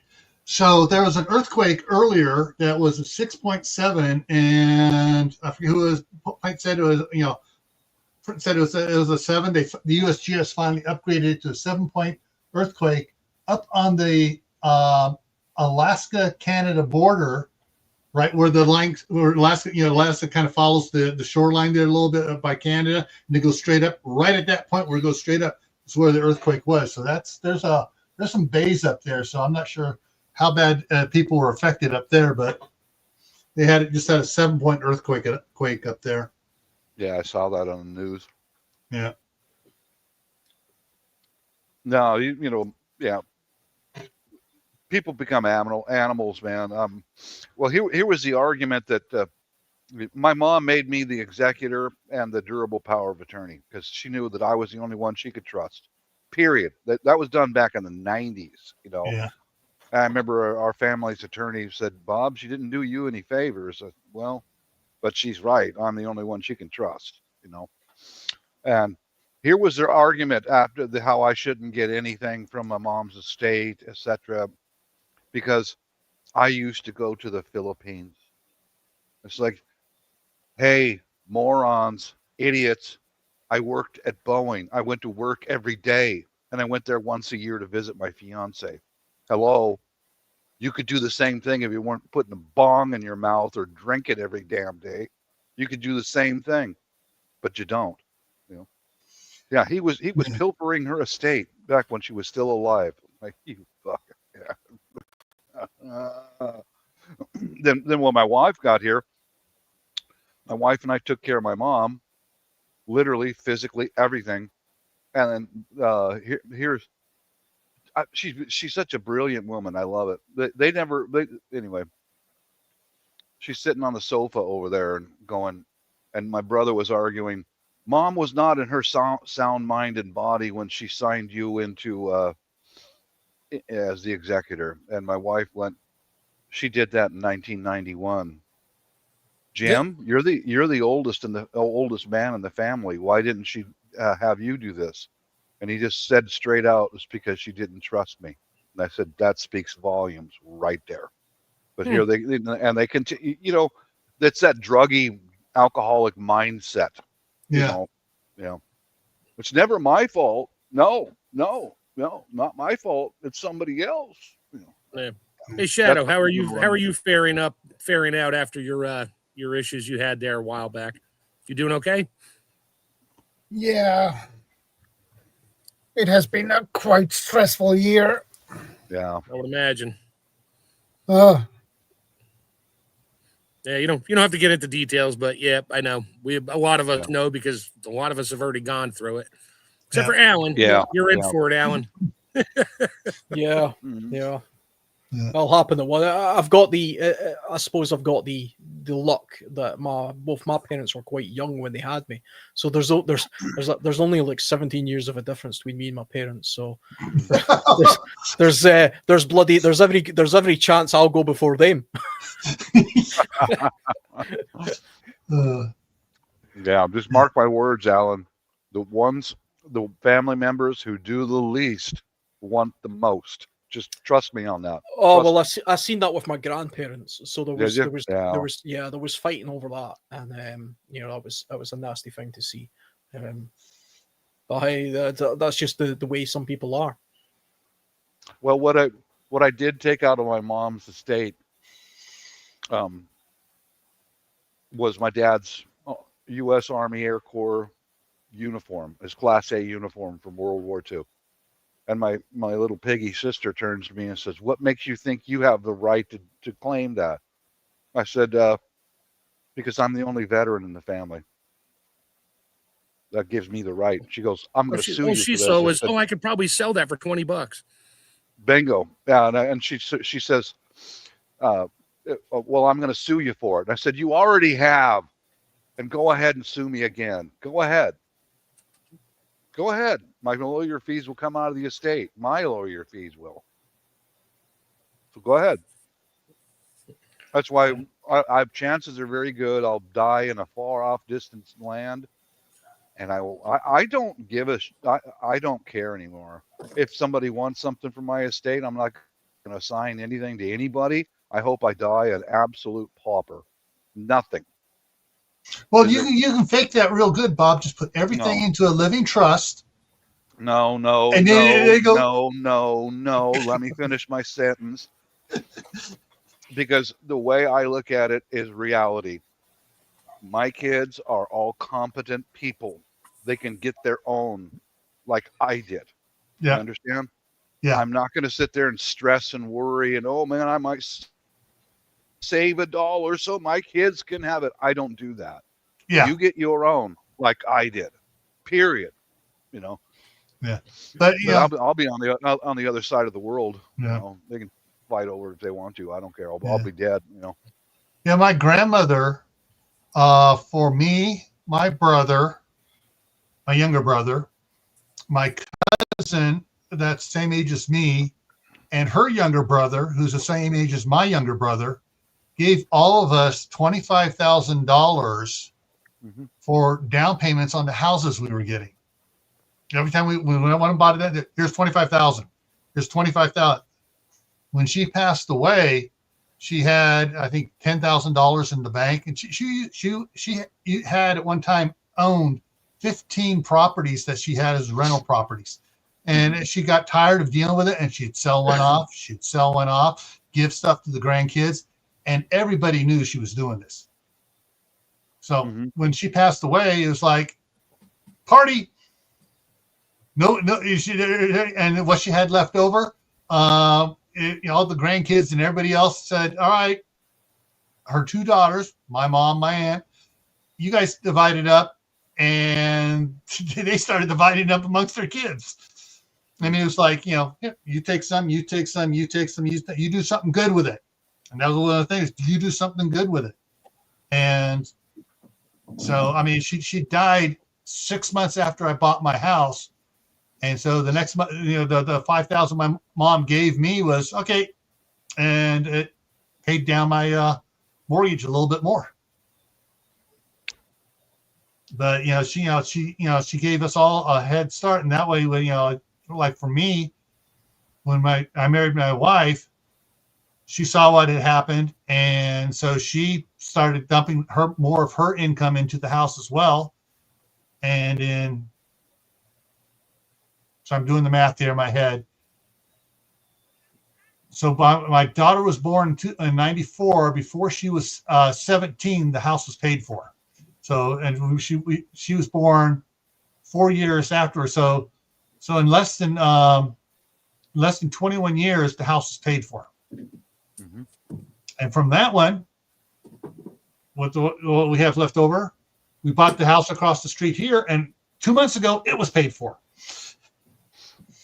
So, and that's what we teach our kids. All right, you get something, do it. Here's the example. We did it. We got 2 houses that are paid for. Save your money and buy your own place.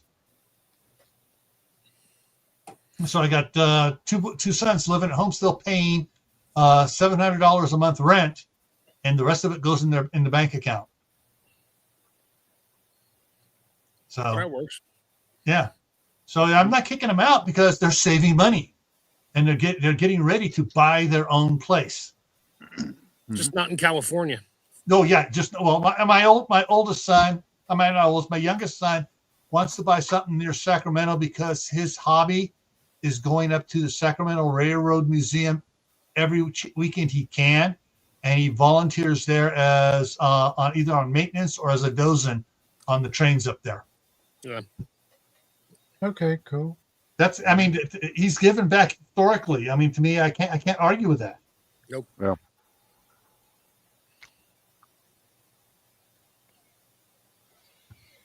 Yeah. Hey, let's get off the funeral stuff here because it's kind of getting depressing at this point. It does. Brings back a lot of bad feelings. Yep. Yeah. So, but yeah, just for those that have been coming in, I've seen a couple more names come in here. Missed the beginning of it. Yeah. Best thing you can do for getting things done, if you want to keep the government out of your business, or make a land. If you own land, get a land trust set up. Move the property into there. Yeah, that's what I got to do with my property. Yeah. Get another trust to cover vehicles and stuff in case you get in an accident and it's your fault by some fluke. They can't go after anything else because the vehicle is the only thing in that, vehicles are in that trust or an LLC C for a for property. Yeah, just talk to a financial advisor, preferably one that's a legal private financial advisor, because that's what they do. They save people money that way, and the more people say they save money that way, the more word of mouth they get, and the more business they get. So they're very interested in saving you money and getting you set up right. So, Chef, you ever get that finish, that shower system finished at your cabin? Well, I got my we played around and tested making a water heater over the fire. That worked well, but the all the copper tubing I got out in the shop right now that I was bending that night. Oh no, it's still in the shop. I'm not going back out to the cabin. It's too freaking cold out there. Yeah, I don't blame I you. go out this for a day because I can throw a bunch of logs in my wood stove, but it'll warm up the air, but the thermal mass in there takes days to warm up. So it takes like 2-3 days before it's comfortable to sleep in. So I'm like, wintertime, no, not happening. I won't even go out there for a night. And I'll go out there for a day and just clean some stuff, move some stuff around. I got a few things I got to put back out there, like pots, pans, and that, and a few things I got to pick up, like my diesel jugs that are empty. They're in the cab, and I got to bring those home. But no, in the springtime, we're going to set the pump system back up. I filled up 3 55-gallon drums with water from the stream with a water pump that I have hooked to my generator. It took 17 minutes to fill 3 55-gallon drums, and it was about 15 foot of elevation, about 200 feet distance, and it was 3/4-inch ID hose. So yeah, it was like a fire hose coming out the end. It was great. Filled that, and then we hooked up my fake water heater with copper tubing in the fire to see how long it would take to heat up a 55-gallon drum, and it took to go from 40 degrees to 120 degrees. It took about 12 hours, but it was 3/8 tubing. It was small stuff. So, but it worked. It was percolating away and it was getting warm. So I had nice hot water to wash my dishes with instead of trying to boil water. It was just hot enough. I'm like, that's perfect. I can just barely stick my hands in this and wash all my pots, pans, dishes and not use paper goods and not bring the crap back home to wash it. So it was fun. We dumped it all out and we're all ready for next year. We have a better plan for next year, but this was just a test run. I love to test out things I think might work. And it worked. The pump worked. It was a little sketchy at first, but we got that to work. And then the barrels and then my water heater. And other than that, we just cut trees down and just ate good food for 7 days. It was awesome. Why not, man? Enjoy life. Yeah. Oh, yeah. I think see the idea of passing stuff down the line and sort of giving stuff away as inheritance, things like that. There used to be an old thing in survival where the items that you purchased, they were so prized that the quality of them had to be in such a way that they could be literally passed on down the generations. And people in the, probably not the so distant past, especially in Europe, would prize items based on how many generations could they pass that down the line. And they would do it for things like, I've got a couple of stuff lying around just in here just now, where something as simple as, like a wilderness axe. You're going to buy a wilderness axe anyway if you're using one, but you wouldn't just go buy any wilderness axe. You would pay the extra money to get something like, this is a Grand Force Brooks axe. It's an expensive axe. But this is a tool like this could be passed down from one generation to the next and take a sharp edge, or something like a handmade, leather pouch like this. You could literally, they still find stuff like this now and again buried in the ground that's 1,000 years old. Wow. And it's still damn near functional because it's preserved and it was so well made. Or a very good sheathed knife, that's full tang and they've been handcrafted and well looked after. Things like this last generations of time. And you might not. I mean, does my son actually want this stuff? Probably not. But if he did, I could be safe in the knowledge that when I'm 70 years old, in theory, if I look after this stuff, it will be exactly as it is right now, you know, in this kind of condition. And in theory, he could do the same thing and pass it on to his children, you know. And that's just a different way of looking at things. We live in a very disposable world nowadays where people just buy things and then they use it for a period of time and then they replace it because it's got broken or whatever. But there was a time where we did that. We used to buy things with the intention of keeping it so well kept because it was so well made. We paid a little bit extra for it because we knew we were going to be passing it on. And, you know, Dutch ovens is a classic case of this happening as well, where women would pass on their pots and pans to their daughters. And it was like a big deal, you know, this because a good set of Dutch ovens were very expensive and they had to be well maintained and looked after. I mean, Chef Tech will know far more about, you know, this kind of stuff than me, but back in the days where Dutch ovens and cast iron pans and stuff were highly valued, highly prized items, they would pass them on to their daughters and things, and it would go down the generations. And people took care of things a lot more back in those days. I think people probably stopped doing that round about, I don't know, when was the consumer age really took off, like the 50s or something, you know, when plastic and stuff started getting invented, where people started buying crap. But, you know, prior to that, people took a little bit more care about the stuff that they had because they wanted to pass it on to their children. Whenever I buy a new item that's for bushcraft, not just hiking, but, you know, the actual crafty side of, you know, being out in the wilderness, I always make sure I buy something that I imagine that I want to pass on to, like, my kids when I'm 70 years old, you know. It's, when my grandmother passed, she passed down to my mom her big, huge, heavy aluminum fudge pot. This is like a 2.5 gallon pot that she used to make fudge in. When my mom was she's getting up in her 80s, she gave that pot to my wife because she was still using her own fudge pot. And she goes, and because my wife was making fudge a lot too, and she goes, when I die, I want you to come down here and get this and take it before anybody knows that I'm gone. So my wife has my grandmother's and my mother's fudge pots. And those are heavy duty, good quality fudge pots. You know, I got all my mother's canning supplies. My sister wanted no part of it. She just wants my canned goods. She's like, hey, bring me pickles, bring me this, bring me that. Okay, give me my jars back because you know who they belong to. She's like, yep, they were moms and grandmas.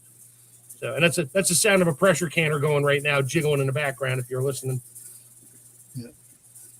Yeah. Nobody wanted my mom's All-American 23 quart, and so it got left up in the loft of my shop in California.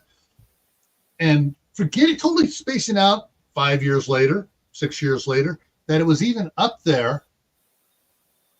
My wife was talking about canning, so I went out and bought her the exact same thing, brand new. Then when I found that one, she goes, that's just like what I have down there. Yeah, I guess I'll take this one to Idaho. But yeah. So that one, the one that was my mom's, will get passed on to my daughter because a good friend of my mom's and mine and my wife's from church, when she passed away, her husband gave my wife all of their canning stuff. So we have 3 of the All-American 23 quart canners. That's good. Yeah.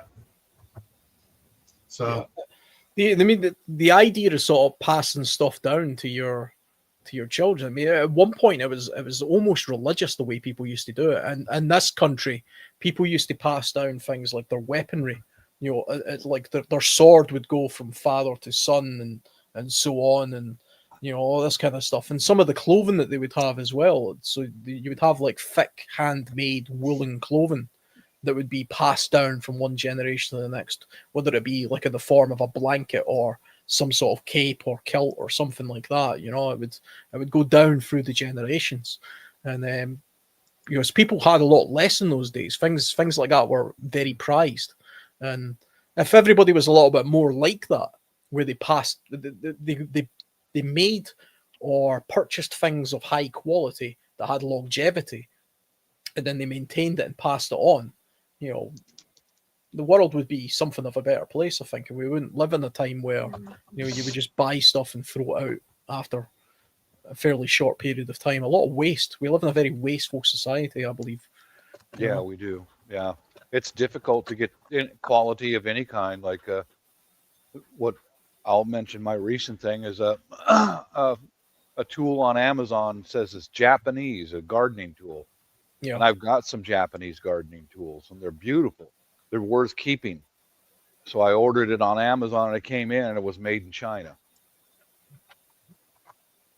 So it was mislabeled, misrepresented. So it's like almost everything you order nowadays, or you buy in a marketplace, almost everything now is made in China.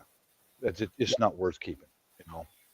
Yeah, You've got to take the extra effort, you know. Like if I buy more gardening tools from now on, I'm going to go directly to a Japanese website and order direct, you know.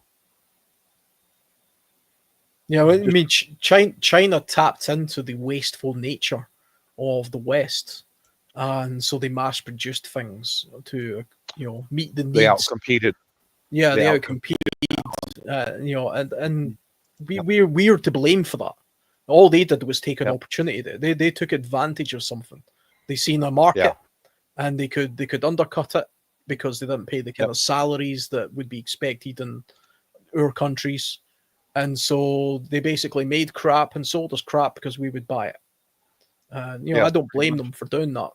But we should get back to realizing, well, do we really want to keep going with this? Or do we want to get back to having craftsmen and buying things of, you know, a quality nature? Yeah, it'll cost a hell of a lot more.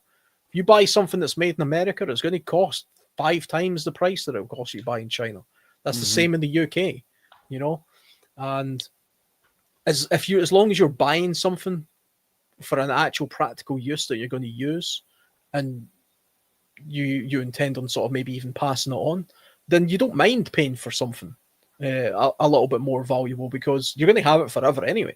I mean, this little pouch here that I was talking about earlier on, this, you know, that's a handcrafted leather pouch of very high quality leather, and, you know, brass buckles and stuff like that. That cost me a bloody fortune.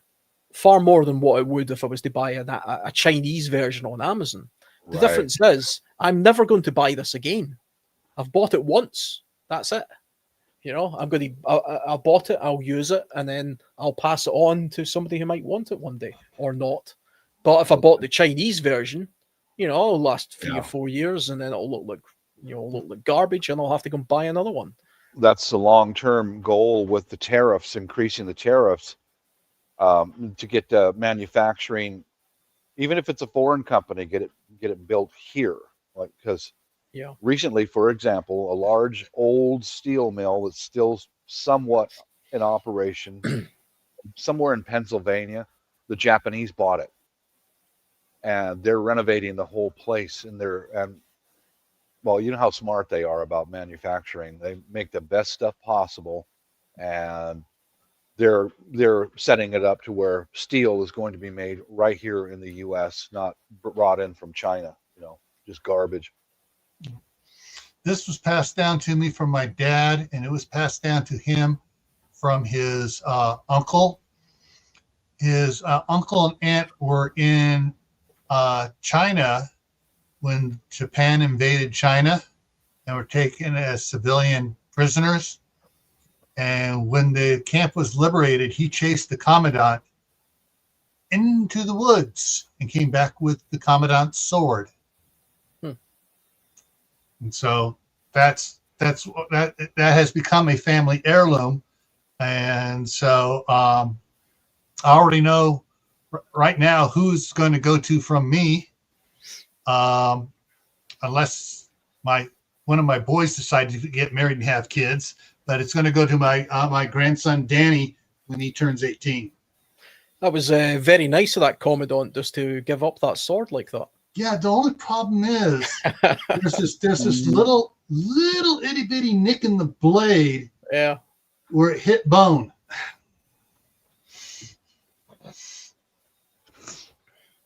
Oh, we made his kebab of him. He voluntarily gave it up. He gave him a free ticket to see the afterlife. Yeah, nice. Hey, and how come we don't hear kids these days fighting over the at the estate divvy up? Going, oh, I want those battery powered candles that Mom bought at the dollar store last year. Yeah, we're fighting over the hurricane lanterns from great grandma that are still functional, still good, made of glass, and still work. No, nobody wants the crap that they just bought within the last 15, 20 years. Nobody fights over that flat screen plasma TV. Nobody cares. Nobody wants it. Why? Oh, that's right, because it's crap. It's crap. Yeah. Because it's disposable. Yeah. Yeah, disposable crap. Yeah. Do you think, Bob? Do you think the tariff idea will work? Do you think? I mean, it already is. It already is working with especially the Japanese and the Koreans. How they're having auto assembly plants here in the United States. And now the Japanese recently bought a steel mill in Pennsylvania. It already is working. It is. Right. I can see. I can see some places where it wouldn't work. You know, I mean, the world, the beauty of having sort of like a free market, a sort of worldwide thing, is some places are just better at others that producing certain things. You know, if you have everything entirely in house in one country, I mean, you're not necessarily getting the best item then. You know, you might have an all-American made car, but, you know, European cars or Japanese cars might just be better. You know, that might just be the hard fact. And so you're missing out on getting the best possible product, you know, in exchange for having something that's just as expensive but of less quality. You know, it's the same in the UK as well. I mean, we could have certain things just made here and not buy them from the US or Japan or somewhere like that. But it would be of less quality because technologically it's not as good. I mean, and the Chinese, we like to rip on the Chinese a little bit, but the Chinese also have fantastic innovations in certain technologies, particularly around things like electric vehicles or drones. The Chinese drone market, for example, is the most advanced market on Earth. You know, the civilian side of it, anyway. Yeah. You know, DJI drones, for example, the Chinese company, they are the best drones in the world, bar none. Nothing comes close to it. Now, in America, you guys are about to ban the sale of DJI drones, partly for national security reasons, because those drones are probably hooked up to, you know, some Chinese spies network somewhere or whatever. But in reality, it's probably just to try and encourage the American drone market to try and catch up and sell drones, you know, to drone citizens.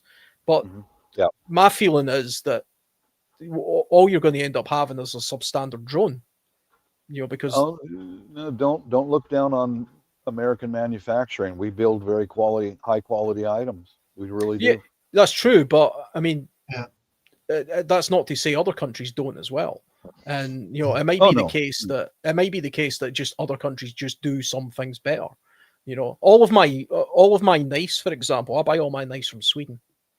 Now, there's some very good knife makers in Britain, you know, in Scotland and the UK, and there's some great knife makers in the US and places like that. But I tend to find that Swedish made knives are just the best, you know, purely from a construction point of view and longevity point of view. I might be slightly biased and just I have that mindset, so I kind of go with that notion now. But if suddenly there was a tariff on Swedish knives in the UK where I couldn't buy a Swedish knife anymore and I was forced to buy a British knife, I would have a good knife, but it wouldn't be as good. Yeah. Well, the way it works is like the Swedish company like Volvo, they moved to Korea to manufacture heavy equipment. Yeah. They're made by the Koreans, but the company is owned by the Swedes. Yeah, I mean, it's different if that happens. Yeah, You and know, this knife was made in an axe. I mean, that axe I was showing earlier, that's a Swedish-made knife axe, and it actually has the initials of the man who made it by hand.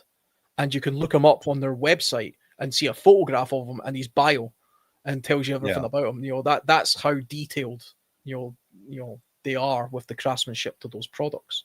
Yeah, I could buy an axe on Amazon that's made in China that looks exactly the same, made of the same metal and has the same wooden handle, but I don't think it will have been made with the same standards and the same quality and the same craftsmanship as the person who made it. Like these bypass shears. Yeah, it's an American owned company, and these are made in Mexico, and they still have to pass American made quality control. You know, if countries like China, if I buy these made in China, they pass Chinese quality control, and it's not nearly as good. Yeah, it's not as good. Yeah, and if the tariffs continue, I'm hoping that that company will move manufacturing back here to the States. You know? Yeah, that's the long-term goal of the tariff. Yeah. However, there are certain things that were never made here in the United States. This quality-wise, what comes to mind is, and I'm saving up money so I can pay for it without the wife using it on me once I get it here, is a set of knives that are made by a Japanese knife smith. And when you order the knives from him, it takes 30 to 40 days for him to make the knives. It's all by hand. That's craftsmanship that is centuries old. Yeah.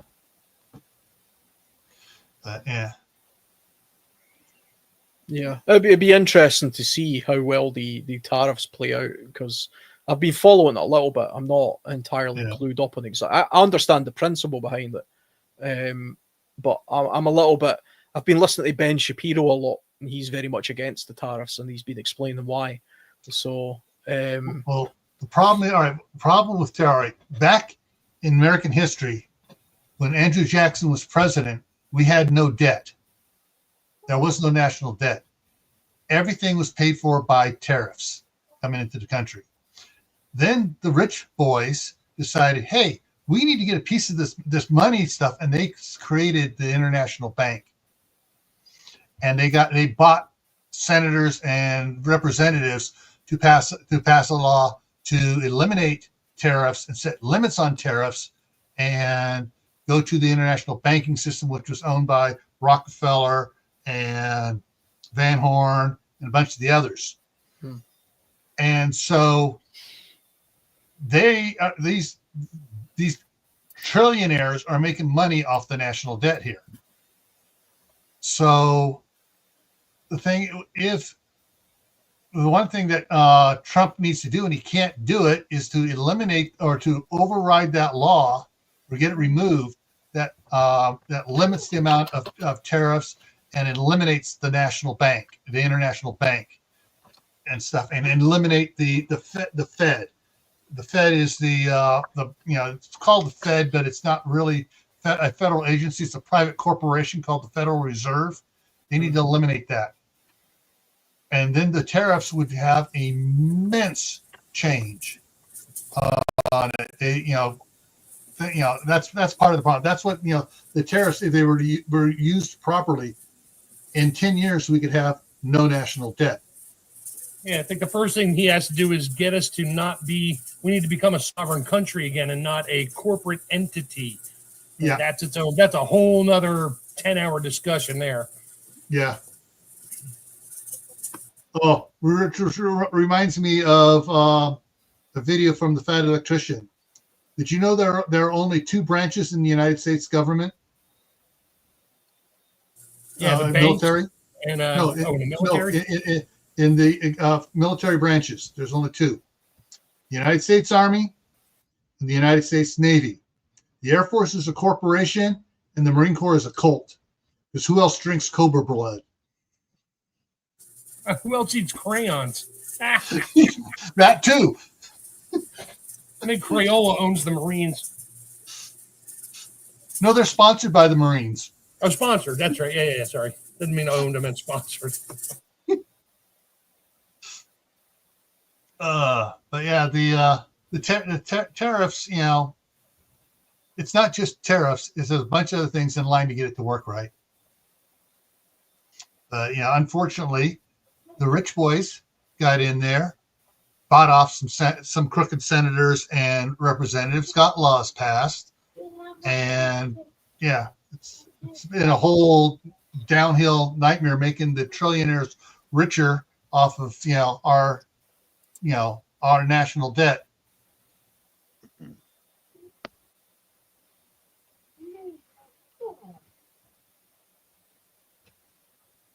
Cool. Yeah. Chef, you still there? Yeah, I just hit the microphone because I got a pressure cooker going in the background, making a whole lot of noise. I can't hear it. You can't hear the jiggling? I got a surprise for your raccoon friends in my backyard. Uh-oh, I think I saw the video. Yeah, I saw that. Yeah. I've seen that video. Well, this was I have a number. I get paid twice a month now, and every time I get paid, I get a couple more of those solar motion sensor lights, and some of them are reserved for going overseas. Some are in use here, but I set up along my back fence a whole bunch of them on almost every fence post back there, so that the little raccoons go crawling across the fence. I hope I'm there when they crawl across the fence, when they walk along and lights, uh-oh. And I thought the extra money every month was going into the A10 Warthog fund to freaking put a bomb on me. Yeah. How about a cruise missile, man? No, but I hope I'm a fly on the wall when they crawl across the top of the fence. I either they're going to take off running and go to the next light and think, I hope I'm a fly on the wall. I hope I can see those little guys. I think they're just cute. I think they're cute as hell, but I think it'll be funny to see. Yeah. Well, there was a reel on Facebook. So, someone had set out their Halloween candy out there with a animatronic motion sensor thing. Oh boy. Yeah, and a couple raccoons were crawling up there, and they went up and they touched it, and all of a sudden the skeleton starts going, and the witch starts cackling. The one did a backflip off the porch. The other one jumped back, hit the post, came back forward, jumped up, and attacked the witch. That was me. That was you. Scared me, but I made a mistake. So. You got to be careful. You may scare them so bad they don't do the flight; they do the fight response on your little lights out there, Bob. Yeah, we'll see. We'll see what they do. I'm hoping they're going to start stealing your lights here shortly. Yeah, probably will. My wife told me a funny story. She was coming home from work and it was dark, and there was three of them. Two of them crossed in front of her car in the road, and so she slowed down and stopped and let them go. And the third one got in the headlights and realized, oh, that's people. And he looked at the headlights and he comes over to the side of the car like, hi, do you have any food? He putting his hands up. Hey, hi, you're people. You need food. And she said, "Oh God!" She was telling him, "Don't come into the car, for crying out loud! Get out of here!" He just stood there with his hands out. Hey, you got anything to pass to me? I said, "Yeah, that's what he's doing, hon. He's looking for food because they relate us with food." Well, I want to know is who fed him the first time. It's hard to say. This was a different group in the same small town, but they were a different group farther over that way. But yeah. Are raccoons? Are they much of a nuisance? Do they spread like we don't have raccoons here? I'm assuming they're kind of like a fox. They can be in certain areas. That's why they call them trash pandas. Yeah. They will literally get into your dumpster, your trash can, make an absolute mess of everything, and then take it down to a water source and try to wash it off because they have to wash everything. It's kind of hysterical. Right. Yeah, that's why they come into my backyard, because I've got rain buckets, 5-gallon buckets full of rainwater and that's why they come into my backyard. I was watching them the other day as they dip something in the 5-gallon bucket and they put it in the grass and roll it around and like, that's why you guys keep coming back, you know. Yeah, you something to watch. You ever see the video of the raccoon trying to wash cotton candy? That is fun. I saw that. Cotton candy, takes it over to like a bird bath. He puts it in, it disappears, and he's sitting there dipping his paws and like, where'd it go? Where'd it go? And then he does it again. Where'd it go? He didn't learn. It's just funny as hell. I'd say, Alan, that they can be a danger to people if you're around a mama with her babies. Yeah. Right. You know, then they will attack you. Because they're like corner them and scare them when you corner them. Because they're like the size. Yeah. They're the size of a small dog, aren't they? Yeah. They are. Yeah, They are. they are. Yeah. Mhm. Do they have like rabies or anything, or are they just? They can. Yeah. Raccoons can get rabies, and pretty much any animal can get rabies except for possums. Possums can't get rabies. It's really weird. I suppose Yeah. they kind of look like badgers to me. You know. we Yeah, have they're like a badgers, badger, you know. skunk. It's basically it's in the rodent family with squirrels and mice and rats and everything like that. Yeah. So. Yeah. The only complaint I have about them is when they crap in my yard, and I understand that their stool can contain some kind of a parasitic worm. So I go out there with a little bit of bleach and pour it on their poop to wipe out any parasites. I wouldn't have that problem if you put a toilet out there and some proper toilet paper, but no, you don't want to do that. So guess what? I'm going to crap in your yard. Yeah. More fun to call in an airstrike, you know. That's right.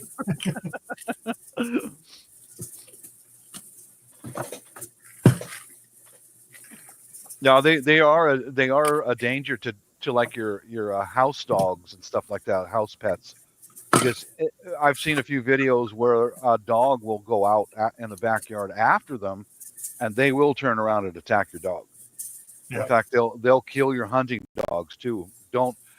A neighbor of mine was from Virginia, and he said he used to have hunting dogs, and when a hunting dog follows a raccoon into a river or a stream, the raccoon will kill him, because the raccoon will hold his breath, and raccoons have hands, and he grabbed his hunting dog by the ear. The raccoon held his breath and pulled the dog's head underneath the water in the stream and drowned him, and then let it go and then took off.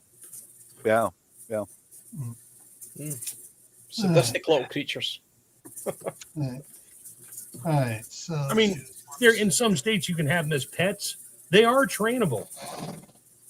So are skunks. Yeah. In a lot of states, they're not allowed as pets at all. Yeah, I've heard of something called a raccoon dog, I think, which is, I don't think it's a full raccoon. I think it's No, it's a coon dog. That's a hound. Yeah, it's sort of like it looks like one, but it isn't one. You know, it's I think there's a few people that have them as exotic pets. That's one of them Chinese hybrids. Yeah. My mom in the 1920s she grew up in Florida, and her uncles, there was hard times in the South during the Great Depression, so they had to go out and hunt for most of their food. And one of them brought home a baby raccoon, and they raised it in their house or the shack that they lived in. She said that was the biggest mistake they ever made, because he never hurt the people, but he was the most mischievous SOB in the world. They know how to open doors, and they know where you keep all the different types of food because they've got a good memory. And she said it was so they used to have to keep butter in a dish in the cupboard, and that damn raccoon found it, and he didn't eat it, but he put his little hands all over it and put it back. My mom, butter was a luxury back in the 1930s. They had to hand make it. And she took, I'm have some buttered bread.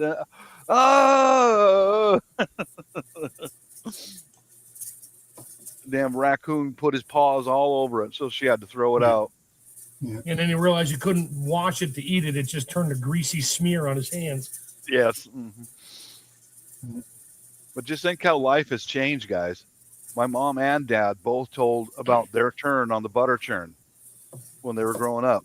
Sit there and take milk and cream and pump in that butter churn. I mean, that's how life was for my parents. Now I just go down to the supermarket and buy it in a box. It's ready to go. Yeah. Yeah. Yeah. Well, when I was growing up, we had the hand crank ice cream. So we had to crank it to make the ice cream. Mm-hmm. Mm-hmm. All right. So, all right. So I'm going to drop it in here one more time. This is the link to my live stream tonight for viewers. The topic is after your home is destroyed, what is your plan? That's in actually a little bit less than 2 hours now. And so, Shadow, are we done? Yeah, we are done. Mm-hmm. I think it's time for wrapping up. Oh, it's been Sounds fun, like a guys. plan. All right. Yeah. All right. Thanks for letting me on again. Yep. It's Yep, always same a here. pleasure. All righty. I'll see if I can get throw some more suggestions at you for topics here, Shadow. Yeah. All right, stick around after the show when he ends the stream so I can tell you that joke. It's killing Okay. me. Sorry, this joke is not suited for YouTube. It will get No, channels not really. Okay, guys. Thanks for stopping by. I appreciate it. And I will see you next week. Same time, same channel, with a new topic, whatever it will be. Take care, stay safe, and remember, be part of the solution, not the problem. God bless. Bye, everyone. Later.